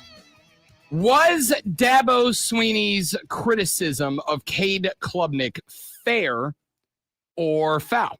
That's the question that I have for you Clemson fans this morning. I rewatched a good chunk of that game yesterday. That's kind of the process for me. I watched the game on Saturday. I digest on Sunday. Just kind of think back and reevaluate what we saw on the initial view. And then ordinarily on Monday/Tuesday, I will go back and I will watch game film of the games that matter. Obviously, the games of the teams that we cover here in the upstate, as well as games like Ohio State, Texas, et cetera, et cetera. I rewatched a little bit more of that game earlier this morning. And I do not think the criticism is unfair. And I've said a few times about, say, Arch Manning. Arch looked bad. Like bad. Not like, oh, you can see that he's the first. No. He looked bad. He did not look like he had command of the offense. He didn't look like he knew what was going on against Ohio State. And to some degree, it almost felt like Steve Sarkisian's play calling had to be throttled down because Arch, like, you couldn't throw more complex stuff at Arch. All right. For some reason, I'm forgetting his name. Was the coach for Tampa Bay. Where's the Kangol? Looks like he should be in a jazz club. I'm talking about the coach for Tampa Bay who won the Super Bowl. Bruce Arians? Yeah, he was on with McAfee yesterday, and he was talking about that Arch Manning had to see NFL style defenses where it's disguised and stuff, and he's talking about how this is more about Patricia's defense than anything because this is Arch Manning's first start, and he's seeing an NFL defense, which is what we were saying earlier in the day yesterday. Same exact thing, and he's confirming. Bruce Arians is like, yeah, this kid's coming out here and seeing all this stuff and going, what is that? That's fine, and that's fair. And you're right. Like, that was the take I had yesterday was, I think Ohio State, that we had yesterday, that Ohio State's defense operated. I won't say looked. I will say operated under a much more pro-style defense. A lot of disguised coverages, a lot of guys moving around at the snap, a lot of guys starting in one spot despite playing another. However, Ohio State's not the only defense that does that. Maybe they have the advantage of having a long-time NFL defensive coordinator in Matt Patricia calling the shots. But if this dude is supposed to be this dude, because as Dabo Sweeney so eloquently said, dudes got to be dudes, he's still got to be able to throw to the football. And it makes it worse. One of the things that frees up a defense to play and operate that way is, if it works, if Arch goes out there and with an NFL style defense, if I am play calling, all right, fine. You want to have 3 back, but play a Tampa 2 and bring a guy up? Great. Arch is going read 1. Is that cornerback stepping up? He's not. That's my read. Read 1. Is that cornerback stepping up? He is. Over to read 2. Is that cornerback drop back into a Tampa 2? Great, that's my read. Are both of them stepping up? Now I know I got a single high. Great, I'm looking for my tight end or whoever's crossing across the middle, the slot receiver, whatever. I need the guy to be able to process. At this level of college football, I am not going to accept, it was a really complicated defense. Because if that was good enough to stop a dude who's supposed to be a Heisman Trophy candidate, everyone would do it. You wouldn't have quarterbacks winning Heismans anymore. You'd have cornerbacks and linebackers winning Heisman. But we don't. We don't give that excuse to anybody else. That being said, Arch is a dude playing in his first season as a genuine QB number 1 in a big-time program that has national championship aspirations. Dabo said, this ain't go number one for Cade Klubnik. He's not a freshman. If he was in Arch Manning's spot, then yeah, I'd be happy to say, give the young man some time to figure it out. But he's not. He's not. This is not the first time that he's been in this spot. This isn't new. However, I will say, while I think the criticism of Cade Klubnik is very fair, what I do not think is fair is to say it's exclusively on him. If your quarterback is struggling, change your play calling. If your offensive line is getting demolished, change your play calling. Start shifting protection. Start sliding protection. Start moving guys around. Start doing something. And this is why I have gone back to, I think that the stubbornness to change nothing for as long as possible of Dabo Swinney's, while many Clemson fans have found it endearing over the years, I think it's your biggest problem now.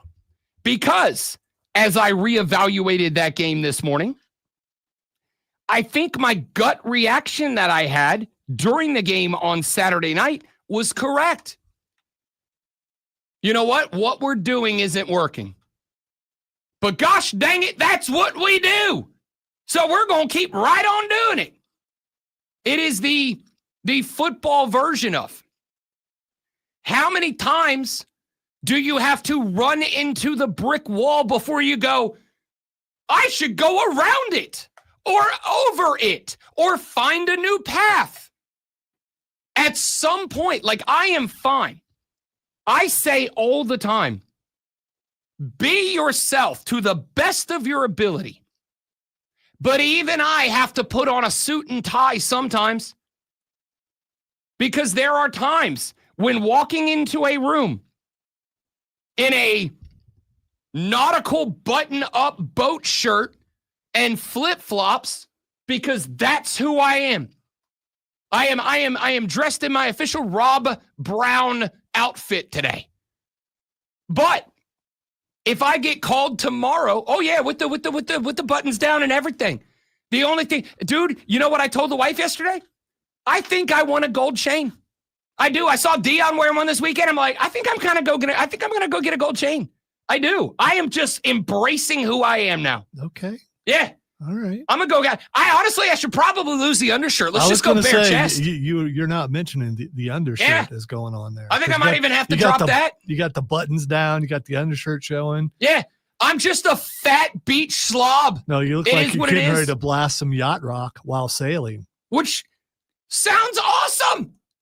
Are you kidding me? I make no bones about it. I live here. I love the mountains. I am a beach slob at heart. I'll be on that boat with you. Don't worry. I'll sit in the middle, because if I sit on the side, we'll take in water. Don't rock the boat, baby. Be you.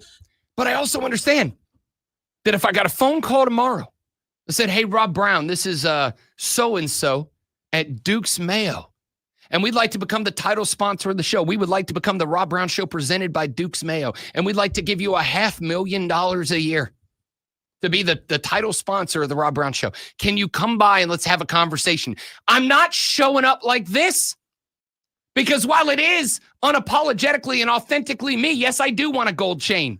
All right. While it is me, that version of me ain't good enough for that moment. Sometimes you got to figure out, I got to go around the wall. I can't go through it. I got to go around the wall. And if that is the case, then you know what? Like, do it. And I think that's kind of the point. I think that's kind of the thing.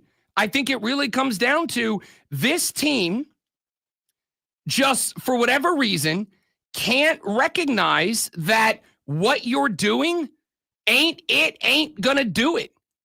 And when you don't change anything, do not be shocked and or surprised when it doesn't work again.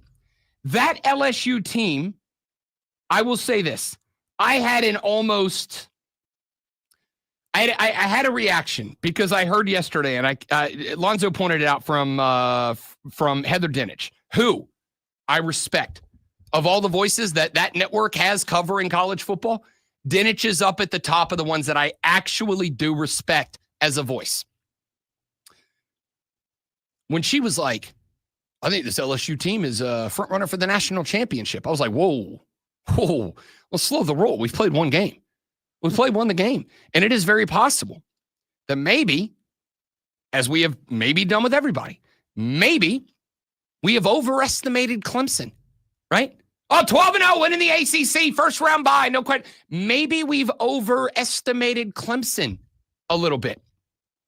Maybe we should not be putting LSU there yet. Maybe she's right. Maybe LSU goes out there and they beat Florida by 35. Again, coulda, shoulda, woulda blown out Clemson. If nothing else, should have been one touchdown better than it was. But the point here is, I'm going to say slow the roll. And when it comes to Cade Klubnik, I think everything Dabo said about Cade is fair. But I'm also going to ask the question, how much of the stubbornness, how much of the refusal to change, to adapt, to do things differently was the cause of Cade regressing to old Cade? How much of the Garrett's not here to call the Garrett offense, Garrett's here to call the Clemson offense? How much of that is this team just running into the brick wall, backing up, shiners on both eyes, broken bleeding nose, snaggle tooth because one chipped, looking at it and going, well, you know what? We run face first into the brick wall all night. Eventually, that brick wall's got to break, right? Let's just keep doing what we're doing. Line it up. One more time, boys. Run into that brick. How many times do we have to do that? Tiger Pal Rachel texted the show, said, why does the play calling continue to be so vanilla? Are we overanalyzing Cade Klubnik? Maybe he's just not that good. Maybe he's just a quarterback that pads stats against bad competition. Last I recall, he didn't do anything against Georgia, South Carolina, just garbage time touchdowns against Texas and nothing against LSU. And that's fair too. Maybe there was some over-evaluation. And there is a take. I was listening yesterday to the Browns assistant general manager because I'm a masochist. A sadist. I was listening to the Browns assistant general manager. Is that the female? Yes. Because it kept popping up on my feed. Yes. I never actually listened to it. Browns assistant general manager Catherine Hickman did a press conference and they asked her about quarterbacks. And she gave the most not answer ever. And she's like, well, we acquire data points and we evaluate the metrics. And I'm like, listen, y'all know me, I'm a big dork. I love data points and metrics and numbers and analysis and algorithms. I wish I was a smart math boy so I could get even more into them. But I also know, even as a numbers guy, sometimes you just got to watch the guy play. Sometimes you just got to watch the guy play and go, he can and he can't. And when I look at Cade Klubnik, I think I went too Moneyball this offseason. I think I spent the whole season going, look at the numbers, look at the numbers, look at the numbers, look at the numbers, the touchdowns, the completion percentage, the ratio and all that. And I didn't go, what can and can't the dude do? And you know who else I don't think did that? Dabo Swinney. Because you just came back and did the Clemson offense again. And in the face of a good defense, they just beat you. We got to run to our break. Sports Flash now, more college football next. The Rob Brown Show after this. The Sports Flash. Well done. The new AP Top 25 poll dropped yesterday with the Ohio State Buckeyes claiming the top spot with 55 votes ahead of number 2 Penn State with 7 and number 3 LSU with 3. Georgia and Miami round out the top 5 ahead of Oregon, Texas, Clemson, Notre Dame, and South Carolina, all in the top 10. Despite a win, Arizona State dropped to 12 ahead of Florida and Florida State, who jumped from unranked to number 14. The Atlanta Braves lost to the Chicago Cubs 4-3 yesterday. Joey Wentz took the loss, giving up 7 hits and 4 runs in 4 innings, despite striking out 8. Atlanta had 8 hits, including homers from Ozzie Albies and Eli White. The LA Dodgers took a surprising 9-7 loss to the Pittsburgh Pirates last night, but it wasn't without its big moment. Shohei Ohtani hit the 46th home run of the year, which also served as his 100th home run as a Dodger. That's pretty good. That's actually really good.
Check this out. For an official Rob Brown lockdown. Who represents me to win?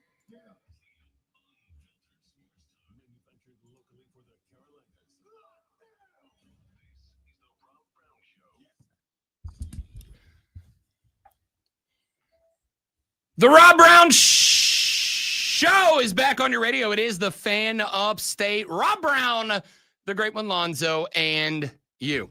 Talking quite a bit of collegiate football, specifically the Clemson Tigers this morning. Dabo Swinney yesterday dropping the hammer on starting quarterback Cade Klubnik. Fair or foul, the comments of Dabo Swinney on Cade Klubnik. If you missed those earlier, we'll play them again a little bit later on in the show. But effectively saying he wasn't good enough. He made it tougher on himself and on Clemson than he needed to, was just missing guys over and over, bad reads, missing, quote, base plays, etc., etc.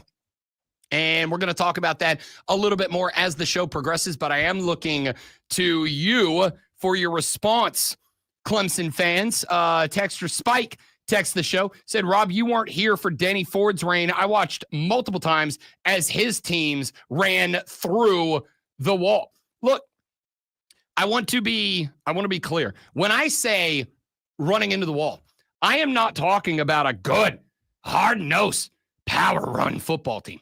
I'm not talking about a team that lines up in the wing tee and just pounds the rock.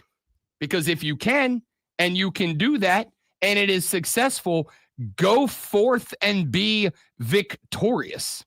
I am using it as a metaphor for people who do the same thing again and again and get the same results and are shocked by it. Who do the same thing again and again. And I guess this, you know what it is? Here's what I think it is.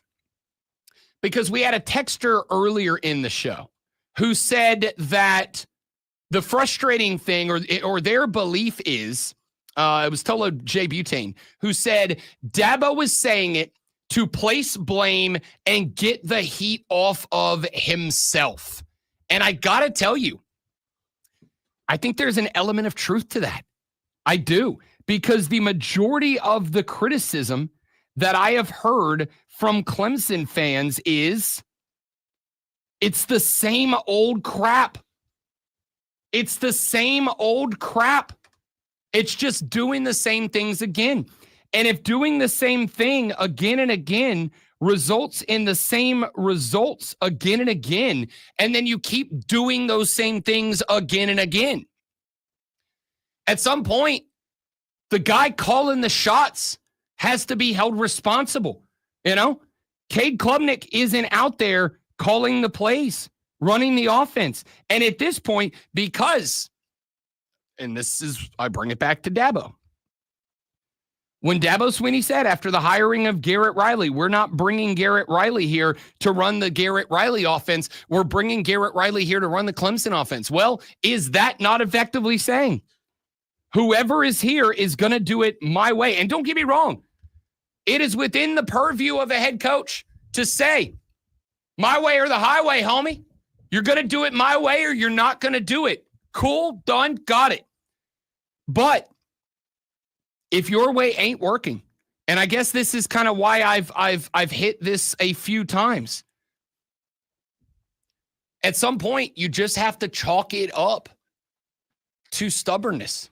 And while I know that to some people, stubbornness and unwillingness to change is endearing, it's also a great way to never progress. If you are stubborn and unwilling to change, I got news for you. Everything around you is going to change. And there will come a point, because this is just how objective reality works.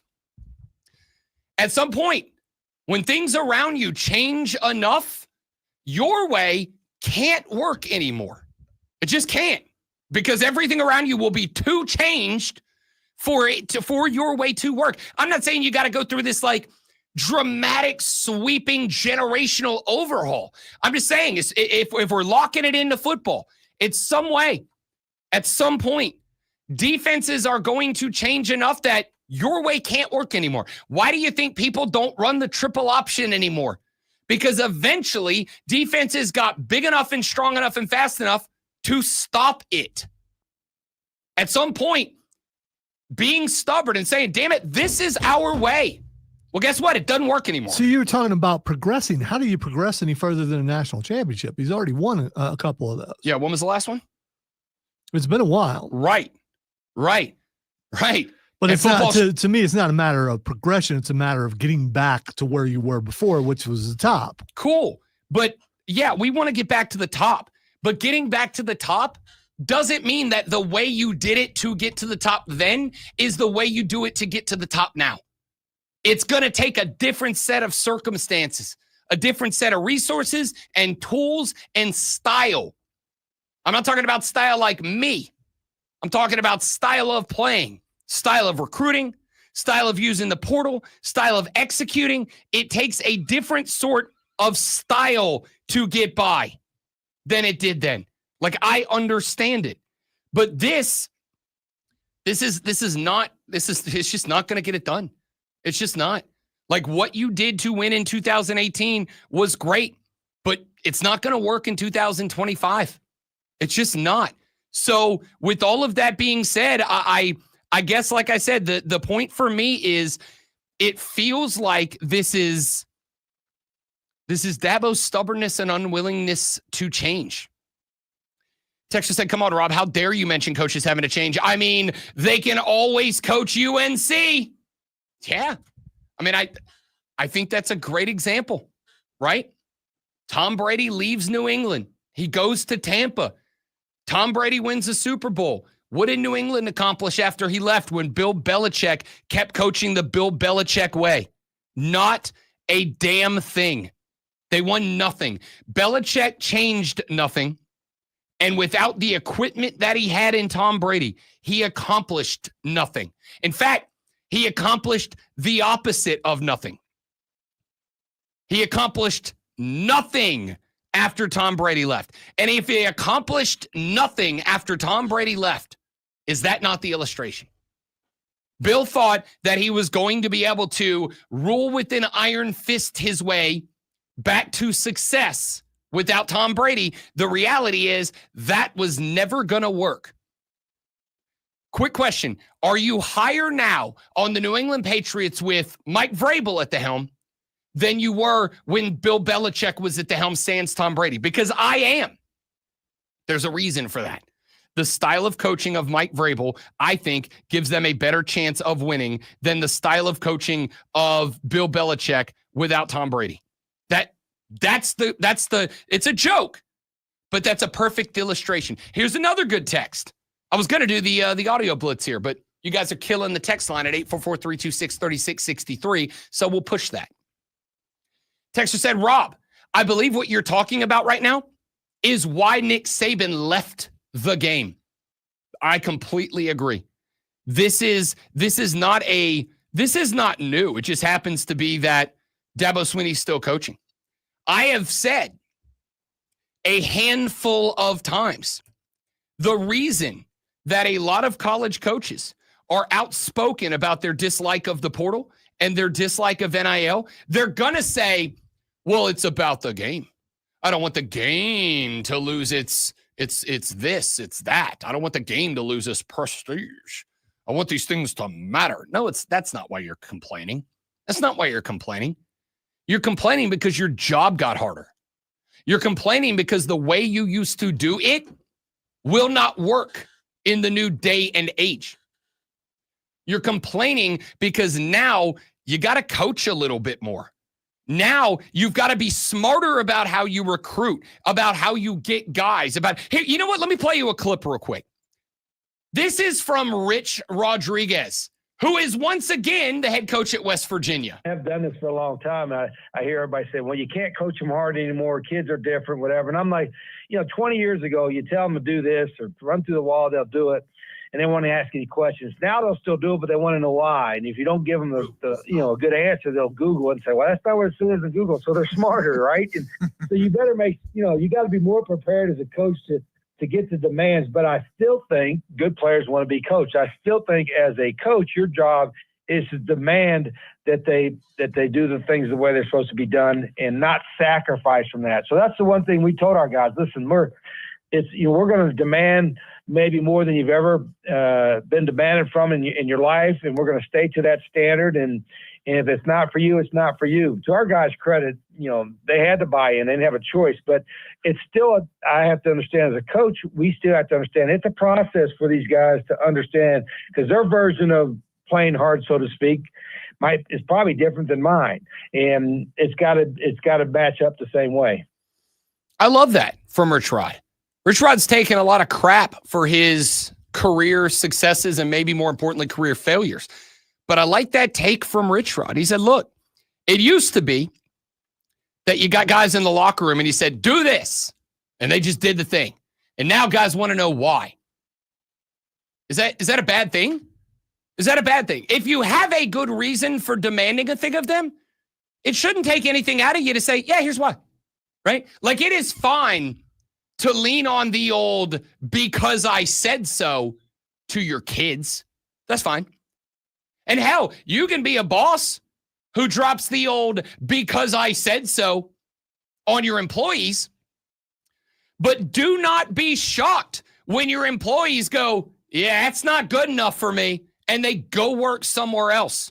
Do not be shocked if your football players, when you say, I want X, and they say, why? As in the question mark, not the next letter in the alphabet.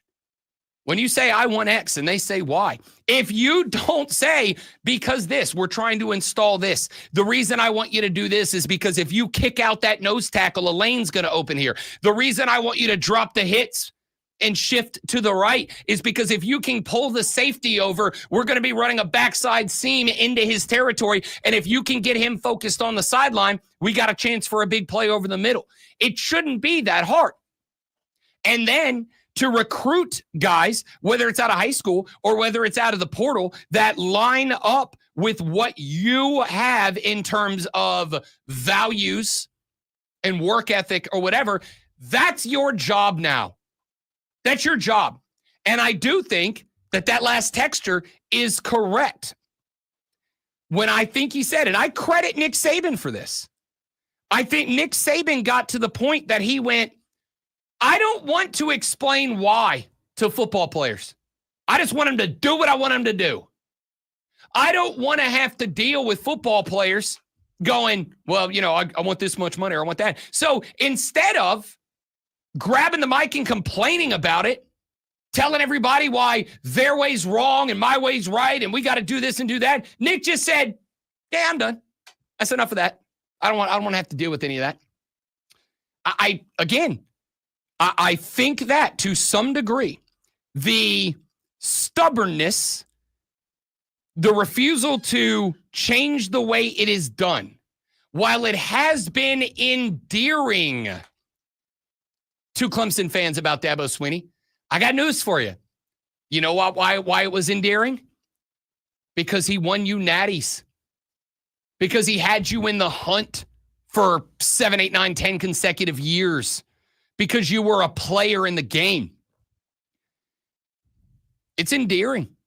Nick Saban could be an absolute a-hole if he needed to. You know how he paid it off? Rang after rang after rang. And if he didn't win a ring, it's because whoever did win a ring had to beat him to get that ring. If you hung a banner for 13, 14 years, if you hung a banner, you probably beat Alabama to do it. Or you beat the team that beat Alabama to do it. For 15 years, if you wanted a natty, you either had to go through Tuscaloosa or you had to stop Tuscaloosa from going through you. And when that is the case, you can be whatever the hell you want to be. You can be, hell, that's just America. You can be a butthole all the time. But if you're a very successful butthole, we celebrate you. But if you're a butthole and you're not a winner, we just all say you're a butthole and we don't like you. Like that's what it is.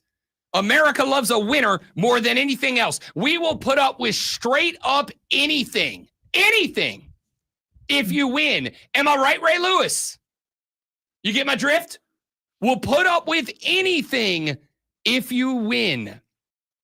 And for a very long time, Dabo Swinney won and won and won and won and won. But he's not winning and winning and winning and winning and winning anymore. Yeah, he went to the playoffs last year. You also got trounced in round 1 of a 12-team playoff. We went to a 4-team playoff and we lost. You got trounced as one of a dozen teams who made it. And then you come back next year. And again, it is one game. There is plenty of time for this team to get it right.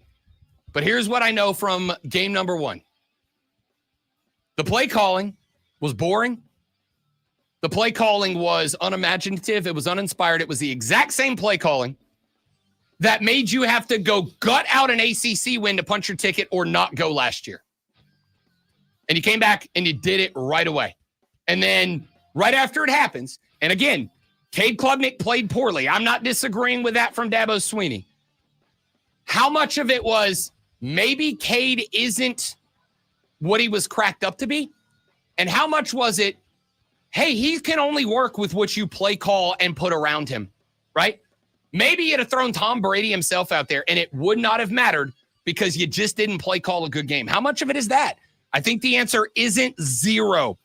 All right, let's take a break. We'll come back here in just a minute. From right now, we got a lot more to get to on the Rob Brown Show in the Fan Upstate.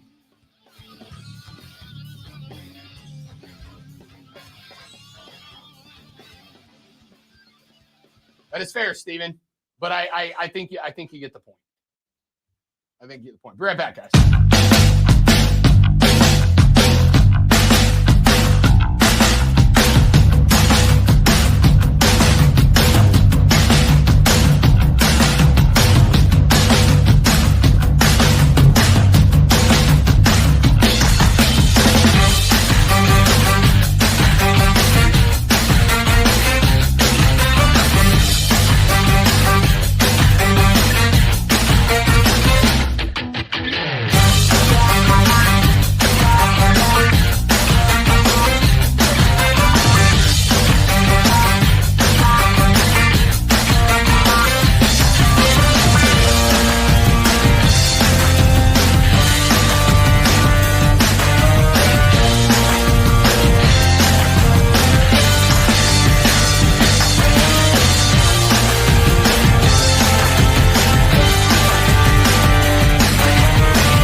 So I'm going to break away from college football here for just a moment because this story is very interesting to me. I don't know how many people are going to find it interesting. Certainly not if you're, well, you know what I would say, even if you're not an NBA guy, this story's got to be somewhat interesting. It could possibly have ramifications across sports because if it's being done here, it might be done in other pro sports. Yeah. Too. Yeah. At least the ones that have a salary cap. Pablo Torre has a podcast called Pablo Torre Finds Out. And Pablo, to his credit, has done a lot of investigative stories over the past handful or so of months. And while a lot of folks have had criticism of Pablo Torre, I would like to point out that to date, none of these stories that he is, I'm going to use the word broken, and I think the use of the word broken is fair. None of the stories that he has broken so far have been pushed back against as incorrect or fraudulent or whatever. So Pablo Torre put up a tweet at 6:02 this morning that says, exclusive, Kawhi Leonard signed a $28 million endorsement deal for a no-show job with a fraudulent tree planting company funded by $50 million from Clippers owner Steve Ballmer, according to documents obtained by Pablo Torre. Torre says it was an inside source told him it was a way to circumvent the salary cap. There was a little bit of a surprise when Kawhi Leonard, who, yes, even at this stage in his career, Kawhi Leonard can still play. And so when Kawhi Leonard went to the Clippers, there was a decent sized money difference. And a lot of folks kind of chalked it up to, because this wasn't the only move that got made this offseason by the Clips. They're also bringing back Chris Paul. There was a pretty good sized money difference. And a lot of folks were like, does Kawhi Leonard just want to win that bad? And if he does want to win that bad, does Kawhi Leonard really want to try to win with the LA Clippers? Like, is that really the best chance he has to win? Like, why not go join why not become a Spurs again or something, right? Anyway, apparently, according to Pablo Torre, and we'll find out as more about this breaks, because you better believe that if he's got the docs, if he's got the receipts to drop on Steve Ballmer and the LA Clippers, I've got to assume somewhere right now, Adam Silver's having an aneurysm about this. Because, y'all, there were entire story arcs of The Sopranos dedicated to the mob getting money from no-call, no-show jobs, right? Where people would pay Tony and the gang for no-show jobs for protection money, right? This is Steve Ballmer, if the way Pablo worded it is accurate. And he did put up a clip. I was tempted to play it, but it's like 4.5 minutes long, so I'm going to watch it during the break to see what gets said when they broke this story on the air. But if this happened, this is a big time problem for the Clippers. It's a big time problem for the NBA at large. There are these rules that are put into place so that fans have some level of belief that there is, like, there's an equal chance for everybody, right? Like, I've made the argument for the Los Angeles Dodgers, because the Dodgers are just signing every dude that they want and making it very difficult for other teams to get free agents. But the take I've had on the now extinct Bet for the Cycle show, and I've said it on this show as well, the take I've had at large has been, and primarily been, the Dodgers aren't breaking any rules.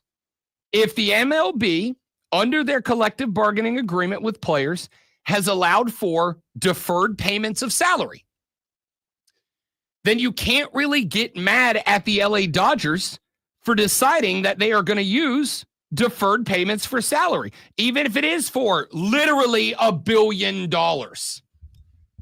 To Texter just said, Rob said career instead of career. Yes, I did, because I was talking about, now I'm even afraid to say Kaiwi. He's been having a little problem the last few minutes of going Elmer Fudd, and I don't know if it's catching. I hope not, but you never know. Yeah, Kawhi Leonard's name got into my career choices there for a minute. My bad.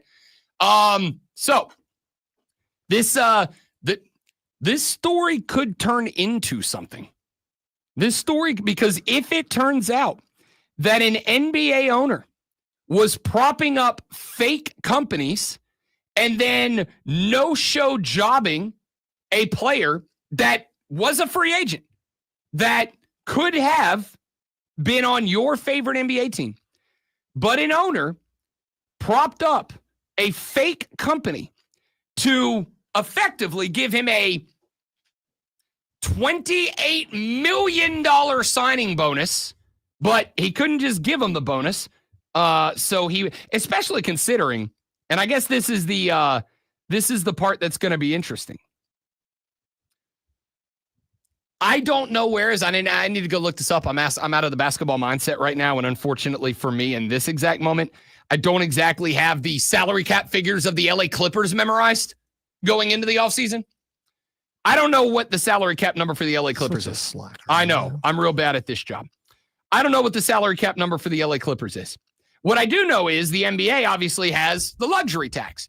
You are in the NBA. You may absolutely go over the salary cap with the understanding that if you do, you will pay extra money for it back to the league. You can sign everybody you want to sign, but you will have to pay for it.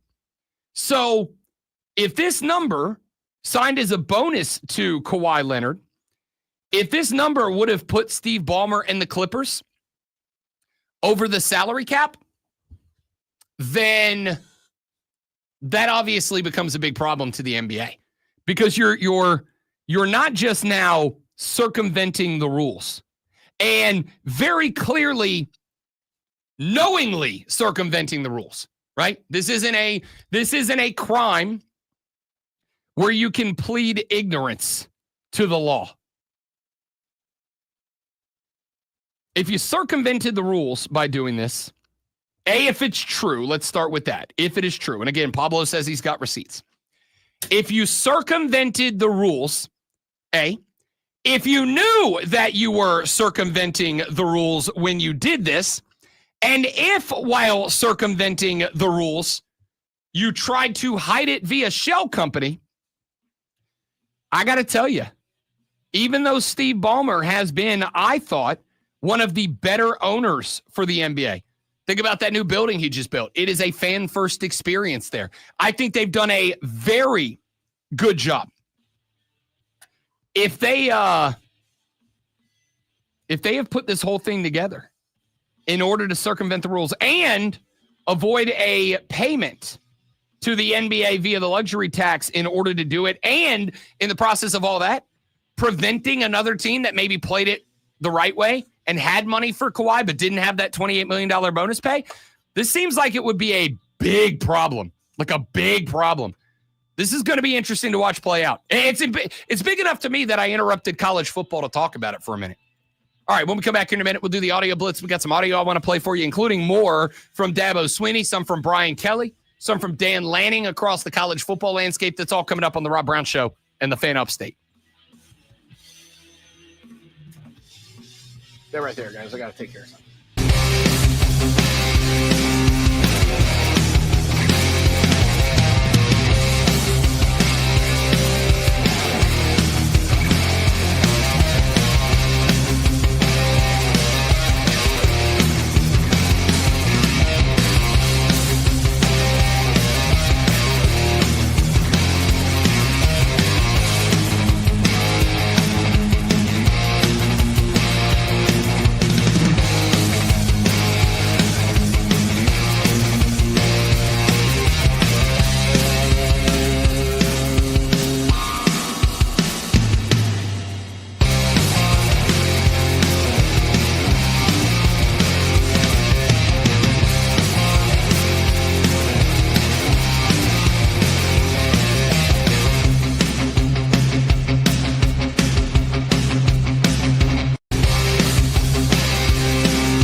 sneak peek again.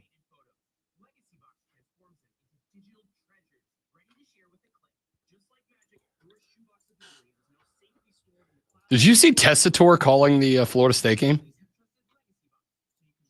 Where's that picture? I didn't see it. I heard him. Though. Oh, dude, he had a vibe going. I remember remarking something about how wrestling is helping him because he seems much more expressive now. And I don't know if it gets out of hand, but he seems more expressive in his sports calls from doing wrestling.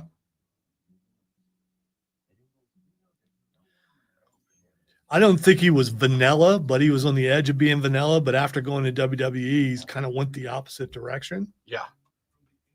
In a good way.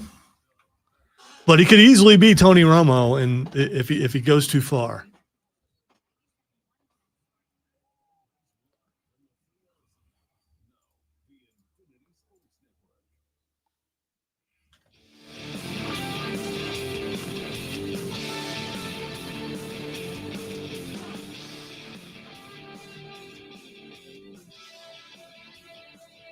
It is the Rob Brown Show here on the Fan Upstate. Going to do your audio blitz real quick. I got a couple of sound bites I want to play for you. But before I get there, if you're not watching on the live stream right now, you should. I'm not going to give you the phone number. That's not where the video is. Facebook.com/The Fan Upstate. The Fan Upstate on YouTube. The Fan Upstate on Twitter. The Rob Brown Show on Facebook, on YouTube, and on Twitch. And the reason that I want you to go to the live stream right now is because I'm about to put a picture up. I did a screen grab from the broadcast because Joe Tessitore, I'm a fan.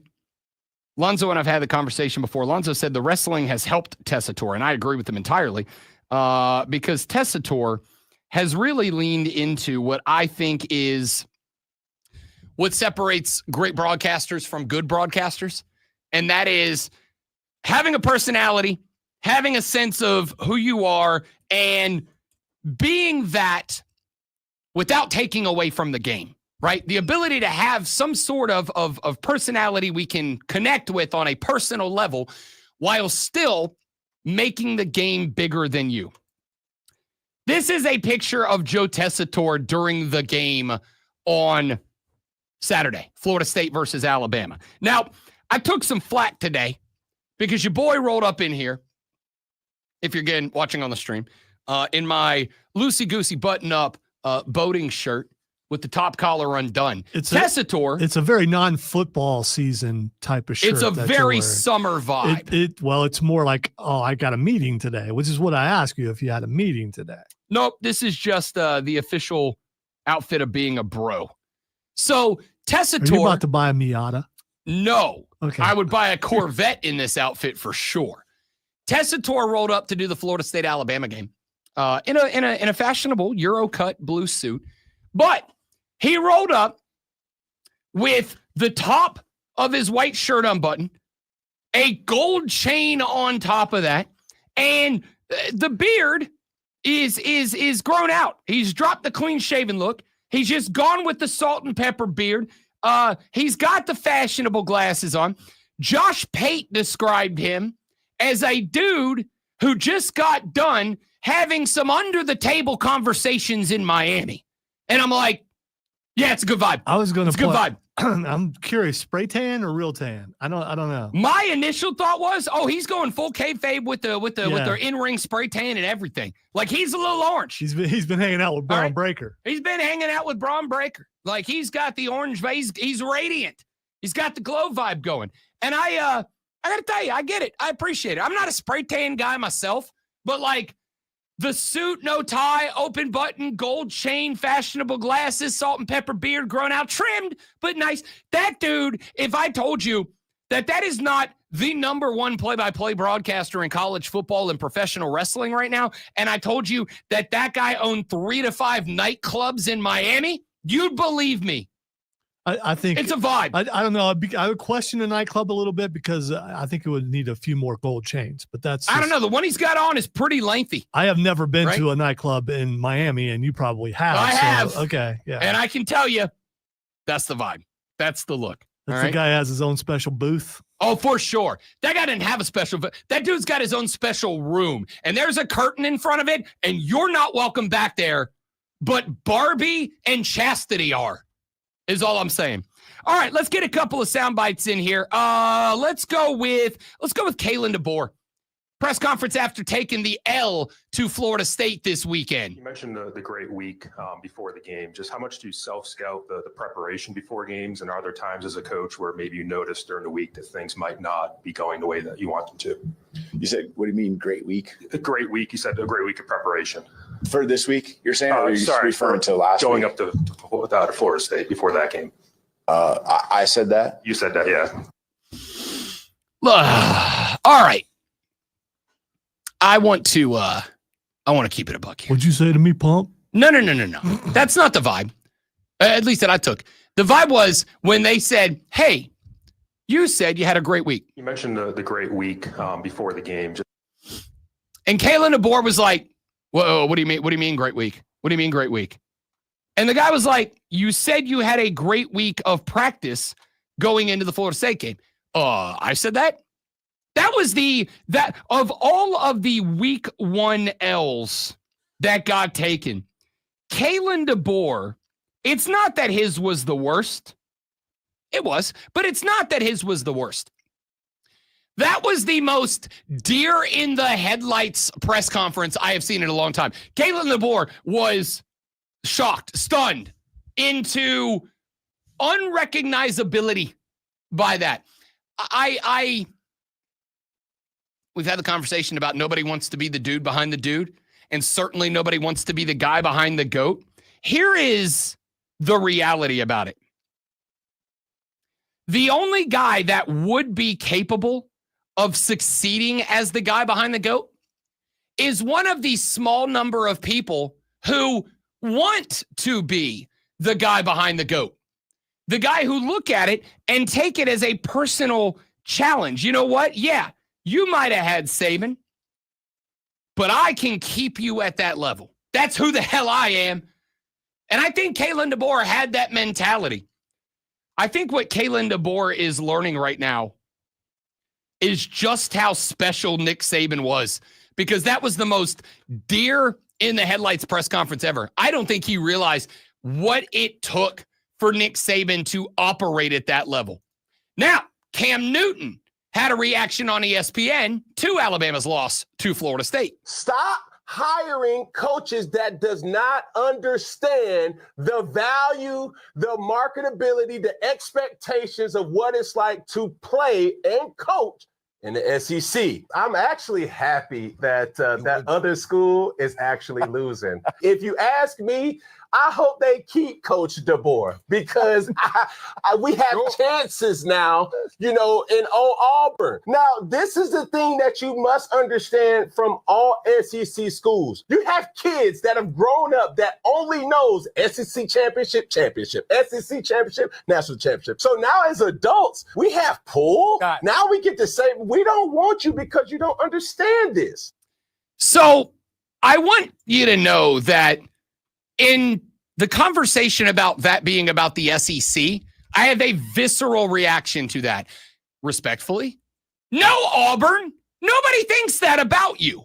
You haven't been to a natty since 2013 and you lost that one. Sorry, Cam. I love you. Nobody thinks that about Auburn or Mississippi State or Kentucky or Missouri. We think that about Alabama and Georgia. And that's it. And that's the list. However, we do think it about Alabama. That's the problem. Everything Cam said is right if you only talk about Alabama. No, Cam, nobody's looking at Kentucky and thinking, powerhouse SEC, we think about when. No, we don't. We thinking about Alabama and we thinking about Georgia and nobody else. Maybe Texas can break into that group. Not what we saw in week 1. Maybe Texas A&M can break into that group. Last year was pretty good, so. Sure. But again, does anybody look at Texas right now and go, dynasty? No. Yeah, they lost last year to Ohio State. Nobody thinks that. Like, I had a visceral reaction to Cam's tape because he kept saying SEC. Well, SEC championship, national championship. No, Cam. You're right. about Alabama. You're Auburn, buddy. No, nobody thinks that about Auburn. With all due respect to Keegan, nobody thinks that about Auburn. Nobody's afraid of Auburn. I was wondering who you were respecting there because I don't, honestly, Cam. I like Cam. It didn't really sound that respectful, but I like Cam a lot as a broadcaster. I like Cam as a dude. Reality, though, is nobody thinks about Auburn. Sorry. We're thinking about Bama. We're thinking about Georgia. That being said, it is an appropriate thing to say about Kalen DeBoer at Alabama because those are the expectations at Alabama. When Cam was there, was that the last time Auburn was relevant? No, 2013, they played for a national championship, and they lost it. That was the year Florida State under Jimbo Fisher and Jameis Winston beat them in the Natty to win it. But, again, that's it. That's it. That's the list. Nobody has thought about that. That's still a long time ago. Still a long time ago. 12 years, a dozen years ago. That nobody thinks that. It's just Kalen DeBoer in Alabama. All right, let's get. You know what? I did want to play this for the Clemson fans because we've been dragging you today. All right. This was posted by a LSU podcaster live from the field as he was leaving the field after the victory by LSU over Clemson. He grabbed 3 LSU fans who were clearly, let's say, enjoying their evening as they left the field. One of them who very clearly laid in the LSU or in the end zone and like rubbed the paint all over himself. When I saw this video, I'm like, yo, 3 drunk LSU fans, this is going to be real bad. Turns out it wasn't. Fellas, how are we feeling about tonight's win? Oh, we feel pretty great, man. Feeling great? Yeah. What's one message to the Clemson fans that you guys have on their field right now? I mean, we respect them. You know, they're really great people. We feel like anybody should come and visit here. I mean, everybody's just so nice, good-hearted, and we appreciate that. But in the end, we're both Tigers. There we go. So we get Yep, Tigers win. There we go. Either way. Love it. Yeah, I love the hospitality, man. Top notch. Amazing. All the way around. I'll be back for sure. Yes, sir. So there you go. Good job, Clemson. Yeah, it has to do with level of field you're on because you go up a little bit higher, you might get pushed into a wall and get a forearm in your throat. I'm just saying. I mean, you throw double birds in a dude's face. We got to come back to that, by the way, because I'm going to need the Armada investigative team on something. We got some information earlier I want to get back to about that situation. Let's do one more real quick because we are going to respond to this in the next hour, the final hour of the show. Mike Gundy the other day, because Oklahoma State is about to play Oregon, and Oregon's favored by all the points. They're favored by all the points. Mike Gundy the other day, you know him, he's a coach, he's 40, except for now he's 58, but he used to be 40, said that he thinks that the Oregon Ducks, with the athletic budget that they have, $1 gazillion of Phil Knight's money, he said, maybe out of conference, Oregon should only play other teams that are able to spend as much money as they spend. And here was Dan Lanning's response. There is listening to him talk. Like I said, I got a ton of respect for Coach Gundy. Ultimately, how blessed are we to be in a place that's invested in winning? If you want to be a top 10 team in college football, you better be invested in winning. And we spend to win. Some people save to have an excuse for why they don't, right? And ultimately, he's a great coach. They've done an unbelievable job, but I want to be a team that's competing at the highest level. And we're really fortunate to be in that situation. So I can't speak on their situation. I have no idea, what they got in their pockets over there. I'm sure UT Martin maybe didn't have as much as them last week and they played. So we'll let it play out. So I am on both guys' sides in this fight. I am. Because on one hand, he's got a point. I'm sure that even without T-Boone Pickens, I'm sure Oklahoma State probably has a little bit more money than whatever FCS squad they beat the hell out of this past weekend. UT Martin. I'm sure that they do spend more than UT Martin. So it is a wee bit hypocritical of Mike Gundy to say that. On the flip side, I love Dan Lanning going, we're invested in winning, and other teams, they save to have an excuse for losing. You have Phil Knight's bank account, Dan. You know what this is? This is Guy sitting on his yacht with his 2 jet skis parked on the back, waiting on his helicopter to land to take him to his caviar lunch, who looks around and goes, guys, money can't buy happiness. Oh, screw you. Maybe it can't buy happiness. Can buy me a lot that can make me happy. The only people who say money can't buy happiness are the people who have money. I bet it's real easy to say we're invested in winning when Phil Knight's scratching you a $300 million check every offseason. Dano, I'm sure it's real easy to say, we invest in winning and everybody else saves to lose when the founder of Nike gives you a credit card that says spend whatever you want to spend on this. Like, knock it off. Money can't buy happiness. Easy to say from the front seat of your Porsche. Knock it off. Here's a guy who knows that money can't buy happiness. The great one, Lonzo. Wow. Yeah, I'm poor. Thanks. Did you not listen to what I just said? Yeah, whatever. Go away. The new AP Top 25 poll dropped yesterday with the Ohio State Buckeyes claiming the top spot with 55 votes ahead of Penn State at number 2, LSU at number 3. Georgia and Miami round out the top 5 ahead of Oregon, Texas, Clemson, Notre Dame, and South Carolina all in the top 10. Despite a win, Arizona State dropped to 12 ahead of Florida and Florida State, who jumped from unranked to 14. The Atlanta Braves lost to the Chicago Cubs 4-3 yesterday. Joey Wentz took the loss, giving up 7 hits and 4 runs in 4 innings, despite striking out 8. Atlanta had 8 hits, including homers from Ozzie Albies and Eli White. The LA Dodgers took a surprising 9-7 loss to the Pittsburgh Pirates last night, but it wasn't without its big moment. Shohei Ohtani hit his 46th home run of the year, which also served as his 100th home run as a Dodger.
right, dudes and dudettes, thanks for hanging in there.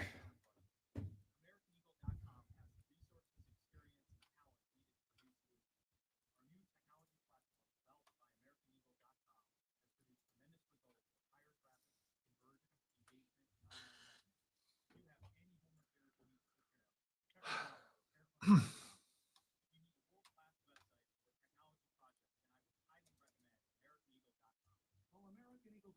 at 773 Network. That's AmericanEagle.com 773 Network.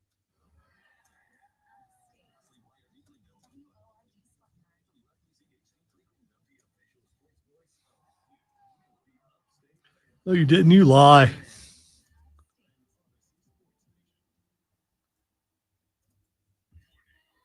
Hi, I'm Nancy. We came across from the Robert Half recruiting team. Yeah. We came across your profile on several recruiting platforms. No, you didn't. I've been getting a lot of the. I've been getting accosted by Costco wanting me to work there. They heard you talking about stocking shelves on the air, man. Yeah, it must have been what it was. The Rob Brown Show back on your radio. It's the Fan Upstate. The Associated Press Week 1 poll dropped yesterday. Ohio State, after their home win over the Texas Longhorns, have claimed by a significant margin over Penn State the number 1 spot. Penn State checks in second. Ohio State got 55 first place votes. Penn State got 7. LSU moves up 6 spots to number 3. They got 3 first place votes. Georgia 4, Miami moves up 5 spots to close out the top 5. Neither of those teams receiving a first place vote. The Oregon Ducks got 1 first place vote. They move up 1 spot to number 6. Down 6 spots, the farthest fall for a preseason number 1 team dating back to 1988, the Texas Longhorns, who fall down to number 7. Clemson falls 4 spots to number 8. Number 9 down 3 spots. Notre Dame, those 3 0-1 teams, all ahead of 1-0 South Carolina, who rounds out the AP top 10. Illinois, Arizona State, Florida State, who jumps from unranked up to number 14, and number 15, Michigan, round out your top 15. They are followed by 16 through 25, Iowa State, SMU, Oklahoma, and Texas A&M, Ole Miss, Alabama, Tennessee, Indiana, Texas Tech, and Utah. The SEC claiming 5 consecutive spots from 18 down to 22. Alabama at 0-1 stays ahead of 1-0 Tennessee, 1-0 Indiana, 1-0 Texas Tech, and 1-0 Utah. Just outside of the top 25, BYU, Auburn, Georgia Tech, USC, Louisville, TCU, Mizzou, South Florida, Tulane, Nebraska, Kansas State, UNLV, Liberty, James Madison, Duke, Navy, my pick to be the group of 5 representative, Virginia, Baylor, Memphis, and Pitt. Out of the rankings are Kansas State and Boise State, replaced, of course, as we mentioned, by now ranked Florida State at 14 and Utah at number 25. We talked earlier in the show about Clemson versus LSU. And I asked the question, of the teams inside of the AP top 25, who genuinely impressed us in either week 0 or week 1? Who impressed us and for what reason? If I go down the list of I was impressed or I was unimpressed by. And by the way, unimpressed does not mean negative. It just means I didn't have an impression. I didn't have a takeaway.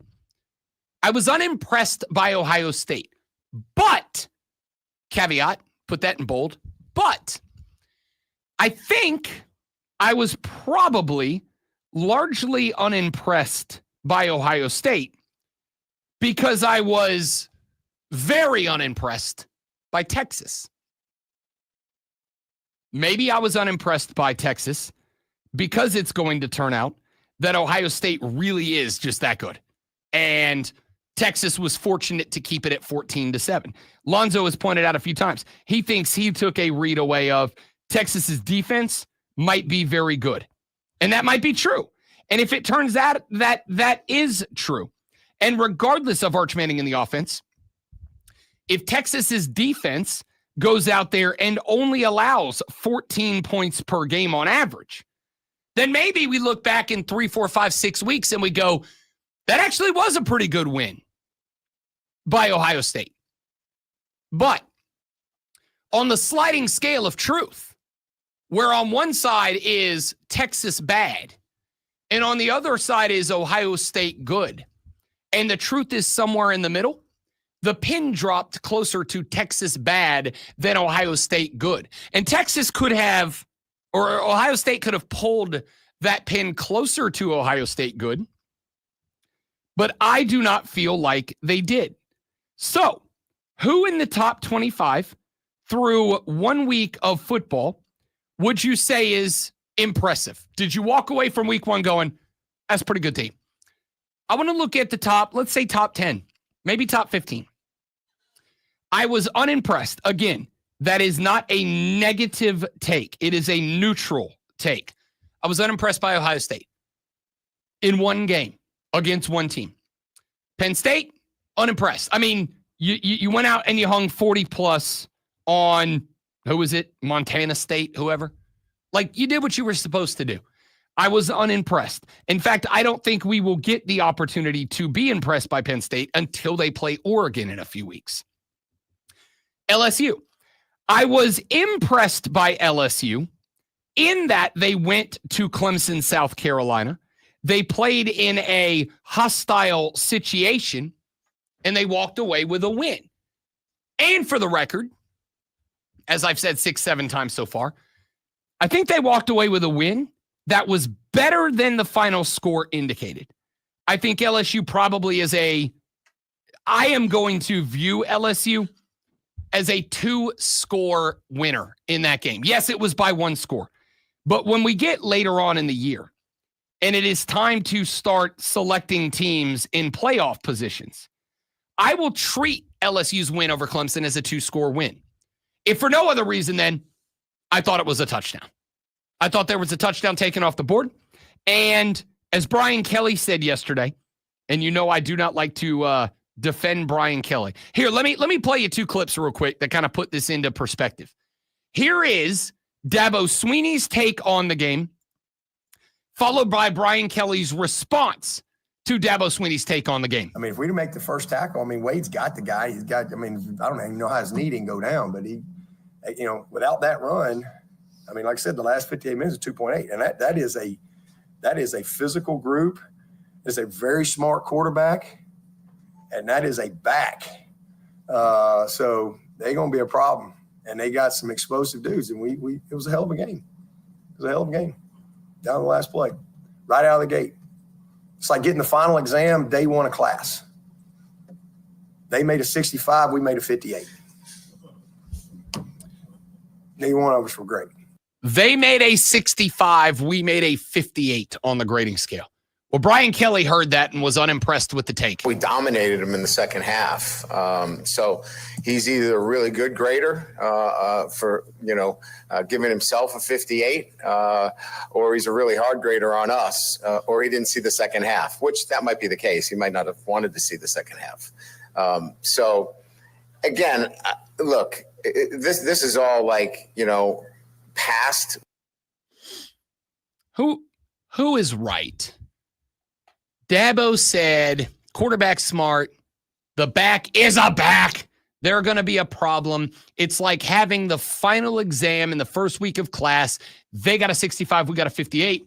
And Brian Kelly said he is either a really positive grader for them or a really negative grader for us because we dominated them in the second half of the game. Y'all know how I feel about Brian Kelly.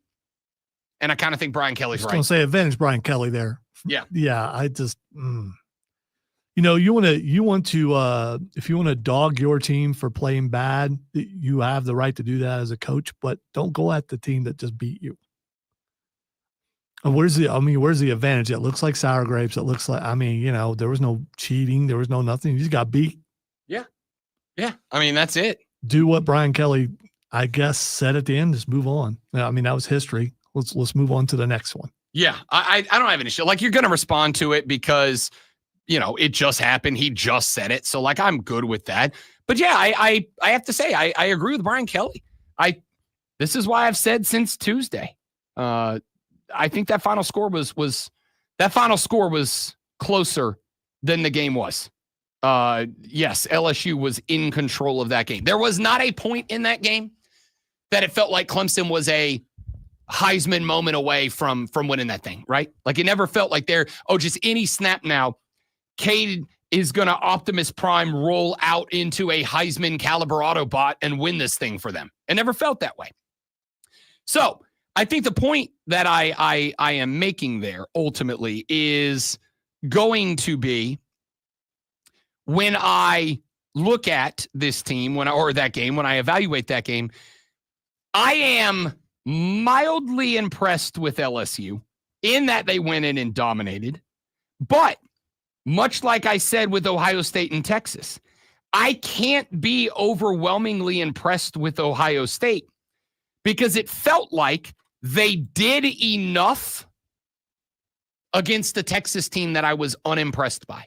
I can't be overwhelmingly impressed with Penn State because they did what they were supposed to do against a bad Nevada football team. I'm impressed-ish with LSU in that there was this narrative about them that they could not win week 1 games. And I think they embraced that. If you didn't see it, they rolled up into Memorial Stadium wearing T-shirts that said 1-0 on them. And the Clemson fans were like, uh-oh, that's it. That's it. Like, we're smoking these chumps. That's disrespect. And we all know how we feel about disrespect down around these parts. Yeah, and then they got smacked, right? So, like, I'm impressed with LSU to some degree, but not like they're ready to win a natty like some people have claimed. Like, I still think there's work to do. Georgia did what they're supposed to do. I can't say I'm impressed yet. I actually am. And y'all know how I feel about Miami and Mario Cristobal. I'm actually pretty impressed with Miami. I'm impressed with Miami with the recognition that I don't think Notre Dame's as good as everybody's making them out to be. I think they're good. Like, I think they're a playoff team. But Jeremiah Love had nothing going in that game. And I think Jeremiah Love is going to be, he was expected to be a dude. He was expected to be a dude for Notre Dame, and he was never able to get going. And here's the deal. If you're supposed to be a dude, if you are a dude, we talked about this with Kate earlier. If you are meant to be a dude, you got to be a dude even when the dudes across the ball from you are trying to stop you from being a dude. If you are going to be a Heisman quarterback, Lenora Sellers, Cade Klubnik, Arch Manning, whoever, Garrett Nussmeier, you have to know the dudes on the other side of the football, objective number 1 for them is to stop you from being a dude. LSU's goal was to stop Cade Klubnik from being a dude. Mission accomplished. Virginia Tech's goal was to stop Lenora Sellers from being a dude. Mission not accomplished. And there's a difference there. So I'm impressed with Miami because they did 2 things. Number 1, they stopped Jeremiah Love from being a dude. He was non-existent in that game against Miami. And number 2, even though they allowed Notre Dame late in that game to climb back into that game and to tie that game up with a couple of minutes remaining, that was a spot. In fact, I said, sitting on the couch watching that game, I said, it's over because Miami chokes. That's the Mario Cristobal way. It's all he's ever done. There's no way they win this game. The fact that they allowed Notre Dame to tighten this game up means that it is our annual, how the hell did you lose that game for the Miami Hurricanes? And that's not what happened. Mario Cristobal said, Carson Beck, we trust you. Go win us the damn game. And Carson Beck took Miami down the field and let him kick a walk-off field goal.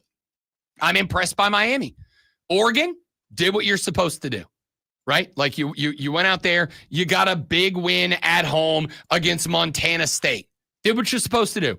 You hung 59. I guess of all the games against lower-level teams, sure, I'm impressed in that you hung the 59 you're supposed to. But, am I ready to take that game and say that makes the Oregon Ducks, in my opinion, a natty frontrunner? Not yet. Texas, unimpressed. Clemson, less than unimpressed. Notre Dame. In a weird way, I might say that Notre Dame had the most impressive loss of week 1, right? Like Notre Dame could have rolled over earlier than they did. Notre Dame could have said early in the second half, we can't get Jeremiah running. We're in trouble. We're in trouble. We can't do anything here. Instead, they trusted their freshman quarterback. They play called to take advantage of his strengths, to play away from his weaknesses, and to respond to what Miami was doing on defense. I thought the coaching clinic was great from Notre Dame, and they gave themselves a chance to win. Down 7, they went the length of the field. In the 2-minute drill, they scored a touchdown. They gave themselves a chance to win. If Miami goes and they miss that field goal, great. We're taking it to overtime on the road against the top 10 team. I was unimpressed with the Texas L. I was somewhat impressed with the Notre Dame L. Not enough that I'm going to be like, oh, they should be higher than they are, but impressed. South Carolina, I am impressed in that you got the win in the season opener. I am impressed in that you got the win against a team with a good young mobile quarterback. I am impressed that you got the win in a road situation, even if it wasn't a road situation. I'm impressed you got the win. I was, as was America, beyond impressed by the opening drive. But then you basically went 2 quarters and did nothing afterwards. 2.5 quarters and did nothing after. South Carolina. I've said the whole offseason, you have to go 5-0 through the first 5. Not an option. Anything less than 5-0, I think, kills your shot at a playoffs. You got it done. But did we walk away from the South Carolina game going, Gamecocks going to the playoffs? Did we walk away going, dark horse to participate in the Southeastern Conference Championship game? I did not. Good win. Impressed that you got it. Didn't walk away negative. No, not at all. Okay, because not at all. They won, and there were moments of really, really good play. So I think you had a first drive of really, really good first play. Then I think you had flashes of good plays. I think the opening drive was great play. And then I think, like I said, exactly what I said. I don't walk away shaking my head. I walk away going, good win. I'm impressed that you got the win. Was I overwhelmingly impressed with your football team? No. I think there's a lot to be desired. I think Florida State was very impressive in their win over Alabama. I think Iowa State is impressive in that they're 2-0 with a ranked win. Outside of that, I don't think anybody else in the top 25 in week 1 jumped out and said, this team's a problem. This team's an issue now. We'll see. All right, Denton Day joins us next to talk college football on the Rob Brown Show in the Fan Upstate. All right, guys, let's step away from this minute. Get Denton lined up. We'll be right back. Don't go anywhere.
I hate this chair. I hate this chair. Like, throw it out the window 3 times. I'll go all the way downstairs, pick the chair up, bring it back upstairs, throw it out the window again. That's an impressive level of hate. We put new wheels on it, and it still doesn't want to go. It just wants to go where it wants to go. I refuse to believe that I have caused divots in the floor, which I might have done, but I don't see divots, so it's got to be the chair. Obviously. The chair is almost as old as Rob.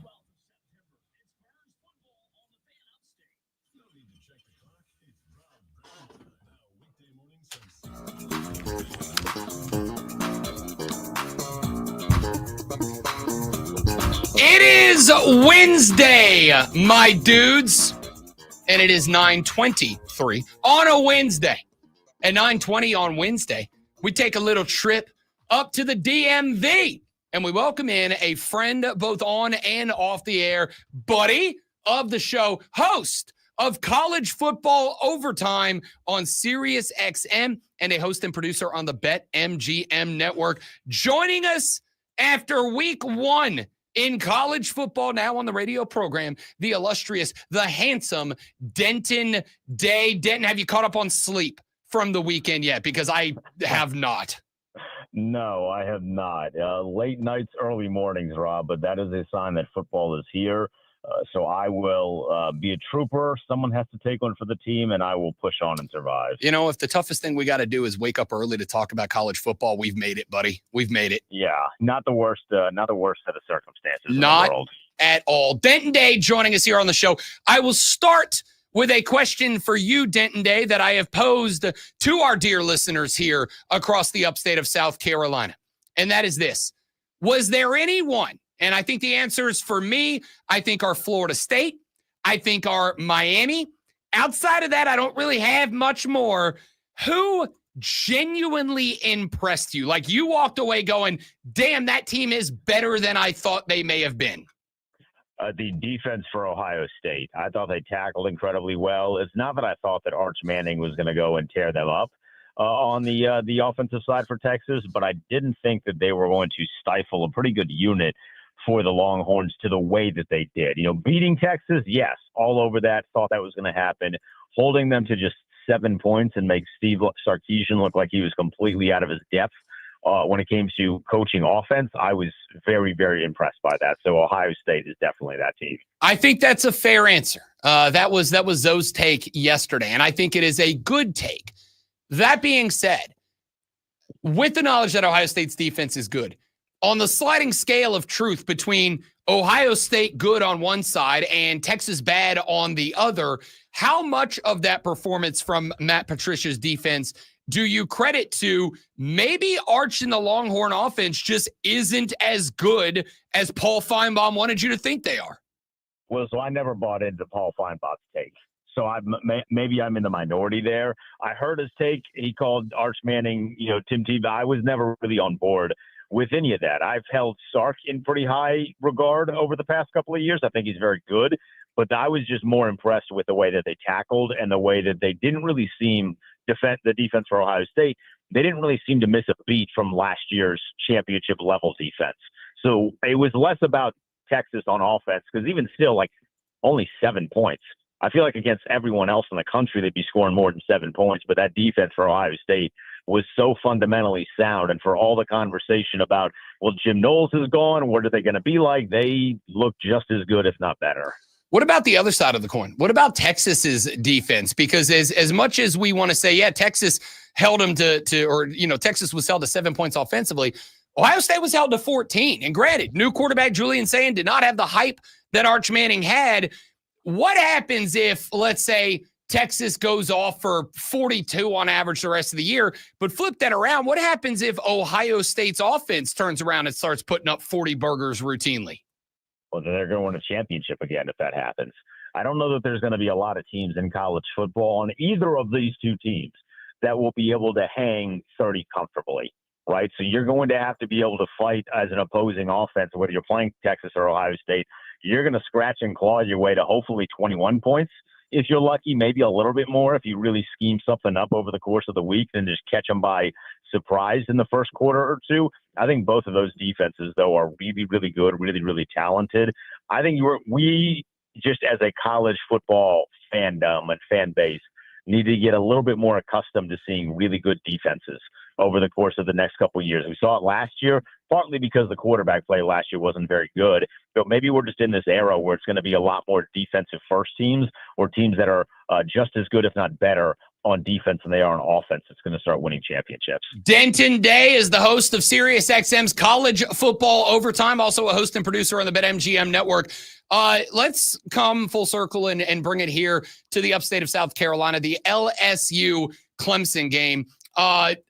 Impressed that LSU went on the road in week 1, got the dub in a hostile environment at Clemson. On the flip side, I was unimpressed with Clemson to the point that it almost kind of took the shine off of what should have been a banner win for LSU.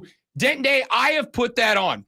Another year of the same boring, predictable, unimaginative, uninspired play calling from Clemson. And then Dabo yesterday grabs a mic and pretty much hangs it all on Cade Klubnik. The theory with Clemson fans is he's doing that because Cade's a leader. Cade can take it, and he wanted to take the heat off of the offensive line and off of the running back and all that. I'm not saying that's untrue. I am saying it kind of felt exactly the same as it did last year that kept Clemson in a spot where they had to win the ACC. What was your takeaway from that game? Yeah, I was hoping for a little bit more from what we got from Clemson from an offensive standpoint. And then, as you mentioned, from just a creativity standpoint, Cade Klubnik, I had high expectations for. I anticipated that he was going to take a step forward. And, week 1 is always tough. I actually don't think that Dabo was totally off base when he's saying you're doing the final exam in week number 1. You don't normally play teams like LSU, although they did with Georgia last year. They got smoked, and then they ended up, coming back, winning the ACC, making the college football playoff. I just wanted to see a little bit more. I wanted this to be Clemson hitting the ground running. I told you, Rob, that's my championship team. So as a guy that picked Clemson and put real American currency on Clemson to win the championship, I did not love the way that they looked against LSU. LSU's defense was really, really good, but I thought Clemson's offense was going to be way more explosive than it was. So then let me ask you the follow-up to that I think will give Clemson fans a bit more perspective on where you landed. Are you hedging against that now, or are you letting that ride? I'm going to let it ride. If we get to October and I still have some shortcomings in my mind about this team, then I'll hedge it. I think it's not the most intelligent thing as a gambler to start hedging based off of, one game in week 1, especially when it is going up against a top tier opponent with no real opportunity to get yourself in rhythm in the lead up. Like, I know we like to joan on these programs for starting the season with weak opponents and weak defenses, but it is a nice opportunity if you have championship aspirations to get into some sort of rhythm before you start to see teams in your own weight class. Boring for the fans, but from a program standpoint, it's actually the intelligent way to do things.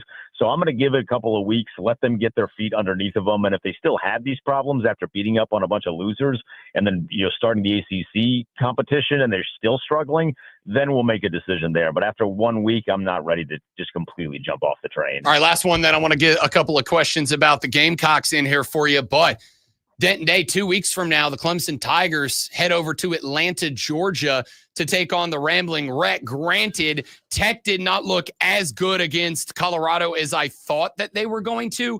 That being said, that one's kind of got to be circled now, I think, as a game that's a little – it was already interesting preseason to me, but I think it's already got to be circled as a game that just got a heck of a lot more interesting after this weekend. Is that too far? No, I think you're right. I think that game was always going to be interesting because I, like you, had some really high expectations for Georgia Tech this year. And the game against Colorado wasn't exactly what I thought we were going to see from them. But I think because of the way that Clemson performed against LSU, that is their opportunity. It's a delayed get-right game. Usually you love betting teams that suffer a bad loss 1 week to really just shred the opposition the next week. But, when you're playing a layup school, it doesn't make sense to bet that number. With Georgia Tech, though, it's a little bit different. So I think that's a great opportunity for Clemson to get back right. And then on the flip side, if Georgia Tech can hand Clemson a second loss that early in the season, all of a sudden a conference that we all thought was Clemson or bust becomes incredibly wide open. For the record, Denton Day spent a lot of time telling people this conference is going to be better and more wide open than anybody thinks, but we'll come back to that. South Carolina for about 12 minutes on Sunday was the center of the social media universe. That opening drive behind Lenora Sellers, everybody went, oh, this team might be putting college football on notice. And then we went about 2.5 quarters where it was, to some degree, uninspiring. What was your full takeaway from South Carolina, Virginia Tech on Sunday? I thought they won the way that they needed to win. You know, I never thought that they were going to come and blow the doors off and hang 50 on Virginia Tech. I thought that was a little outside of the realm of possibility. You would have liked to see maybe more consistency between that first drive and like the fourth quarter, right? But I thought largely when this was a game that was scary, because if they did not have that first drive and they get stunned by Virginia Tech, or it's a little too close, kind of like what we saw with Miami last year at various points, where you have a lot of talent and for whatever reason you are staying way too deep into these games and letting the other team have an opportunity to strike you in the fourth quarter. I thought what they did was good drive offensively, scripted, you know, just kind of get into the flow of the game the rest of the way. I think once they start to play better opponents later down the line, this has kind of been the theme for me, Rob. You know, week one is week one. It's your first live action football really since spring game, but even, you know, teams don't do that anymore. I'm not looking too deep into it. I thought they won the way they needed to, and they should be feeling pretty good about that. I think that's more than fair. Florida State knocks off Alabama 31-17. And a lot of folks in this offseason saying, and I said a couple of times, I do think it's a bounce back year. I don't know what a bounce back year is. I don't know if that's 8-4, 10-2. Hell, 6-6 would be a 300% improvement for this team. But they came out physicaled Alabama, pushed them off the football, did what they did for the entire duration of that game. Was that more on the old sliding scale of truth? Was that more Florida State is a good team and last year was the biggest anomaly in the history of college football? Or was that more Alabama stinks and Kalen DeBoer is not making it out of year two? So I don't think he's going to get fired, but that was not good. That was a bad performance. That was a legitimately bad performance. They did not look ready. It looked like Alabama thought they were just going to waltz in there. And after that first drive, you know, they marched right down the field. They looked really good. They felt like they were just going to beat the brakes off of this lousy team that had like 2 wins last year. I don't know that they were prepared. I don't know what happened between some of the spring practices and the fall practices that, from all that we heard and all that I listened to, they looked really, really good. Expectations were set at a pretty fair level for them.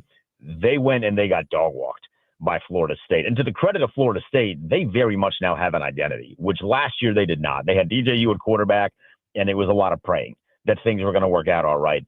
Defensively, they're fast. They can tackle well. And there's a swagger about Florida State. In just one game, and some of this is because of the quarterback, but I think some of it is Norvell kind of kicking his team into high gear and saying we cannot have a year like we did last year. They have a swagger about them that I don't know that they even had in 2023. So once they start to stack wins, Rob, they're going to be a very loud and obnoxious team. But in the ACC, that's going to be a lot of fun. Florida State fans, loud and obnoxious? Say it's not new one, right? Denton Day. 30-second answer. Biggest takeaway from week one was what? It was how good all of the defenses were. In all of the prime matchups that we were most looking forward to, it felt like the defense stole the story in all of them. Florida State's defense, LSU's defense, Ohio State's defense. I know people love Arch.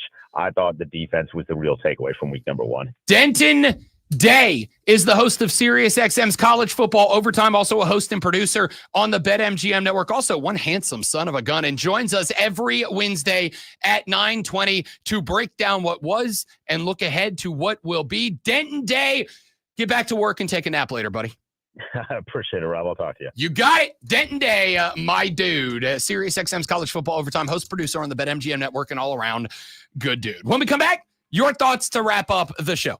844-326-3663 is the text number. That's also the number to call and get on the radio program. You can also tweet me at The Rob Brown Show or find us and post on our Facebook at The Fan Upstate or The Rob Brown Show. Hit us up. What is your number one takeaway from week one? Back after this on The Rob Brown Show and The Fan Upstate.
Talking quite a bit of college football on the radio program tomorrow. I will warn you, ladies and gentlemen, in advance.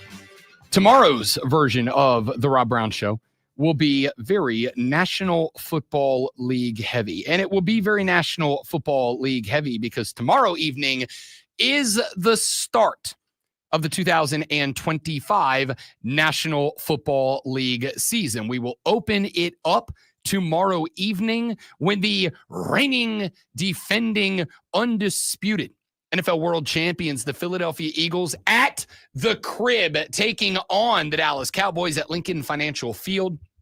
That game will kick off at 8:20 on NBC and Peacock. Just because I find it interesting, that game about a week ago was Eagles minus 6.5.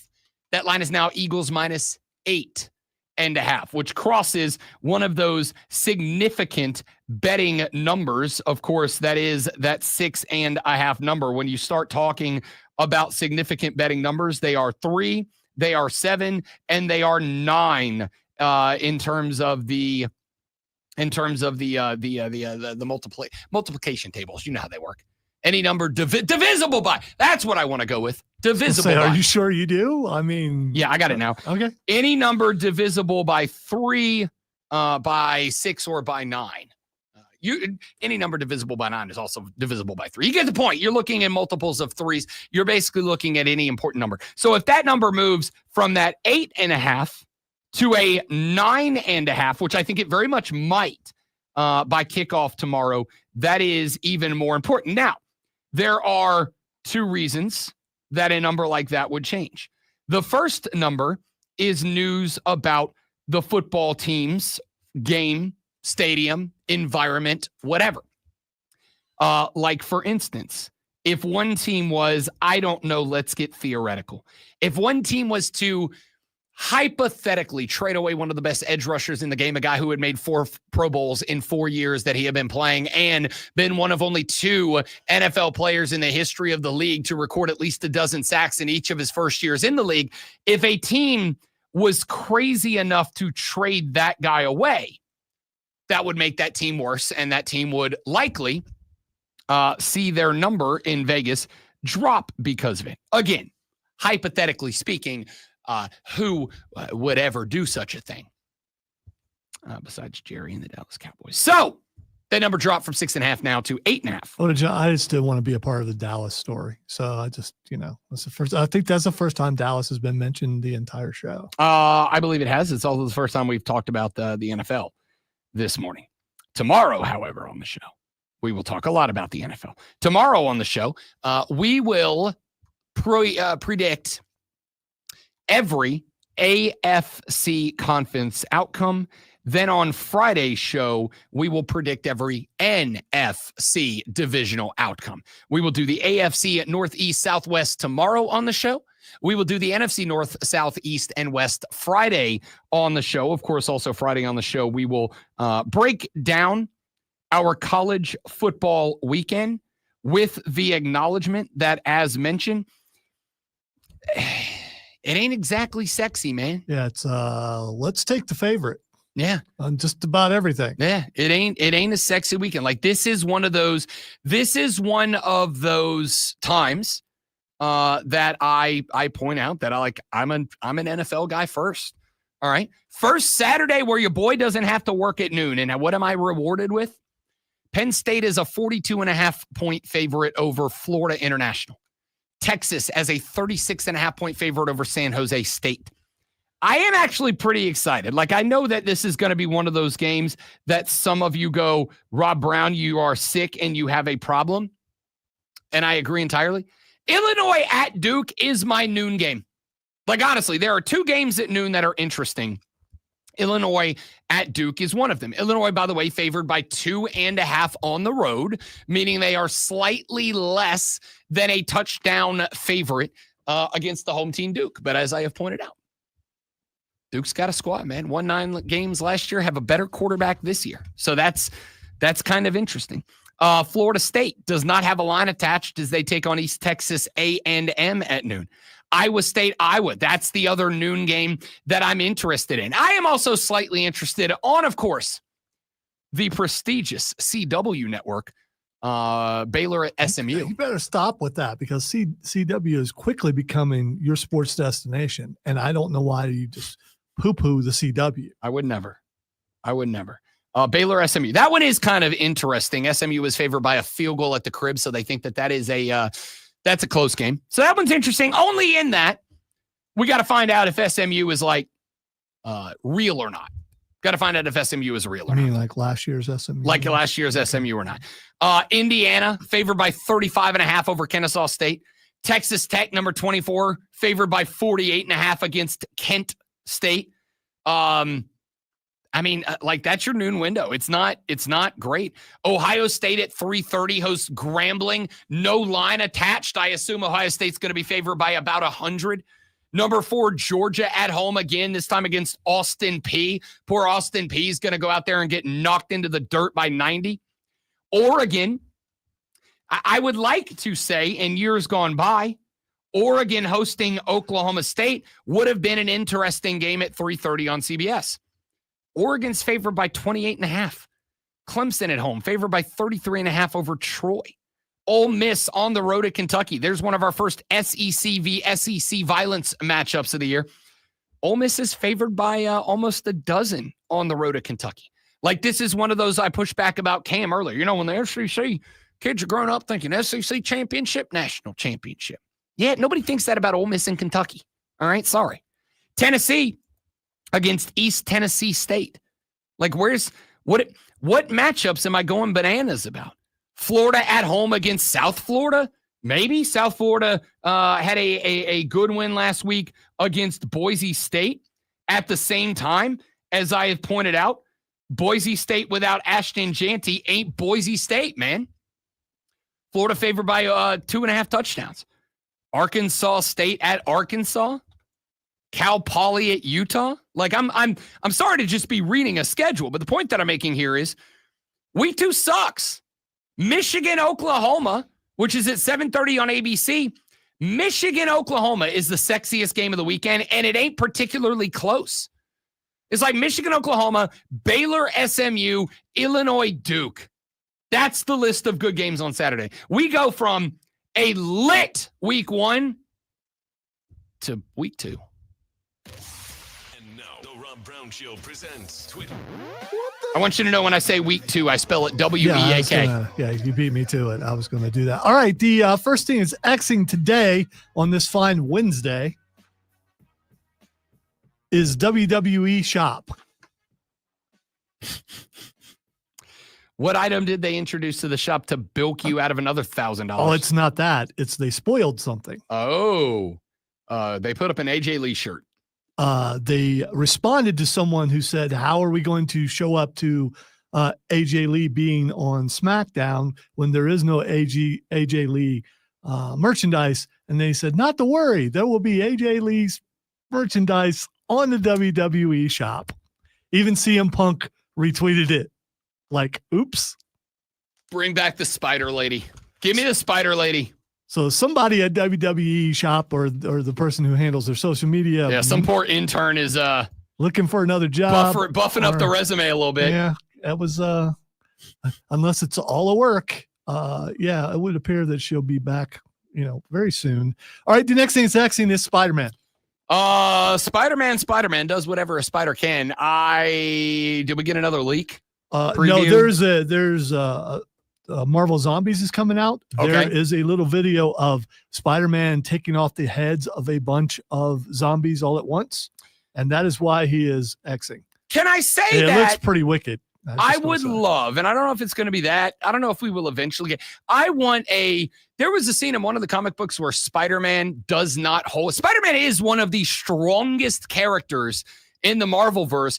I am genuinely hoping that at some point in the MCU, we get a gloves off, not holding. Spider-Man could go toe-to-toe with Thanos if he did not hold back. I hope we get that one day. Him against zombies. I think that's doing. The video looks pretty cool, by the way. Yeah, I'm here for that. All right. The next thing it's Xing is Pink Floyd. Oh, I got nothing. This is the somethingth anniversary of Dark Side of the Moon. No, Roger Waters said some disparaging things about Ozzy Osbourne. And so Ozzy's son not happy about it. Just like Becky did the other day about Ozzy, and Ozzy's daughter got really upset. So there's I guess you can't say anything disparaging about nothing but nice never things. Speak ill of the dead. Nothing but nice things about the Prince of Darkness. The dead is the Prince of Darkness. I mean, I think, listen, I have said for a very long time that I am a believer of, I do not respect the dead thing. I respect people as much as they as much as they show respect to other people. I will respect you if you're worthy of respect, and I don't care if you're on the right side of the grass. All right, the next thing is Xing is Tiffany Stratton.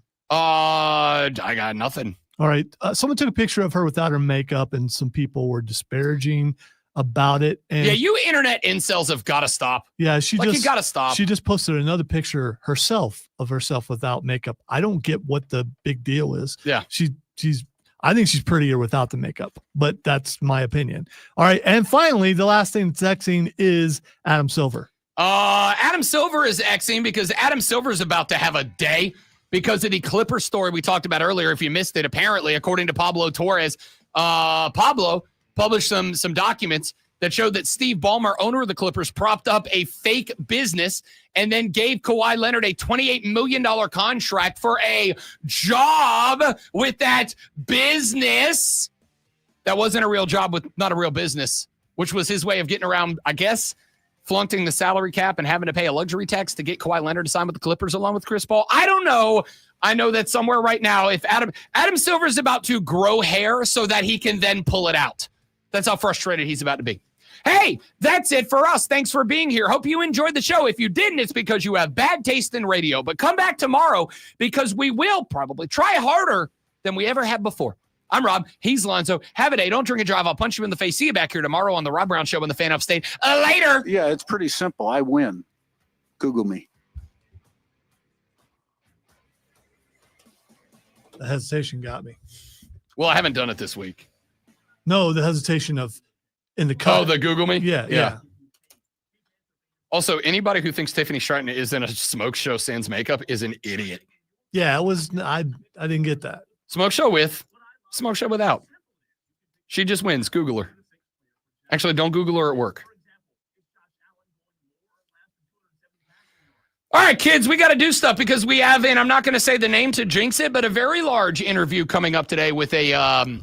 Don't take the large thing as a. No, not literally large. Yeah, it's not. Yeah. He's literally not large, but a literally large superstar, a metaphorically large superstar.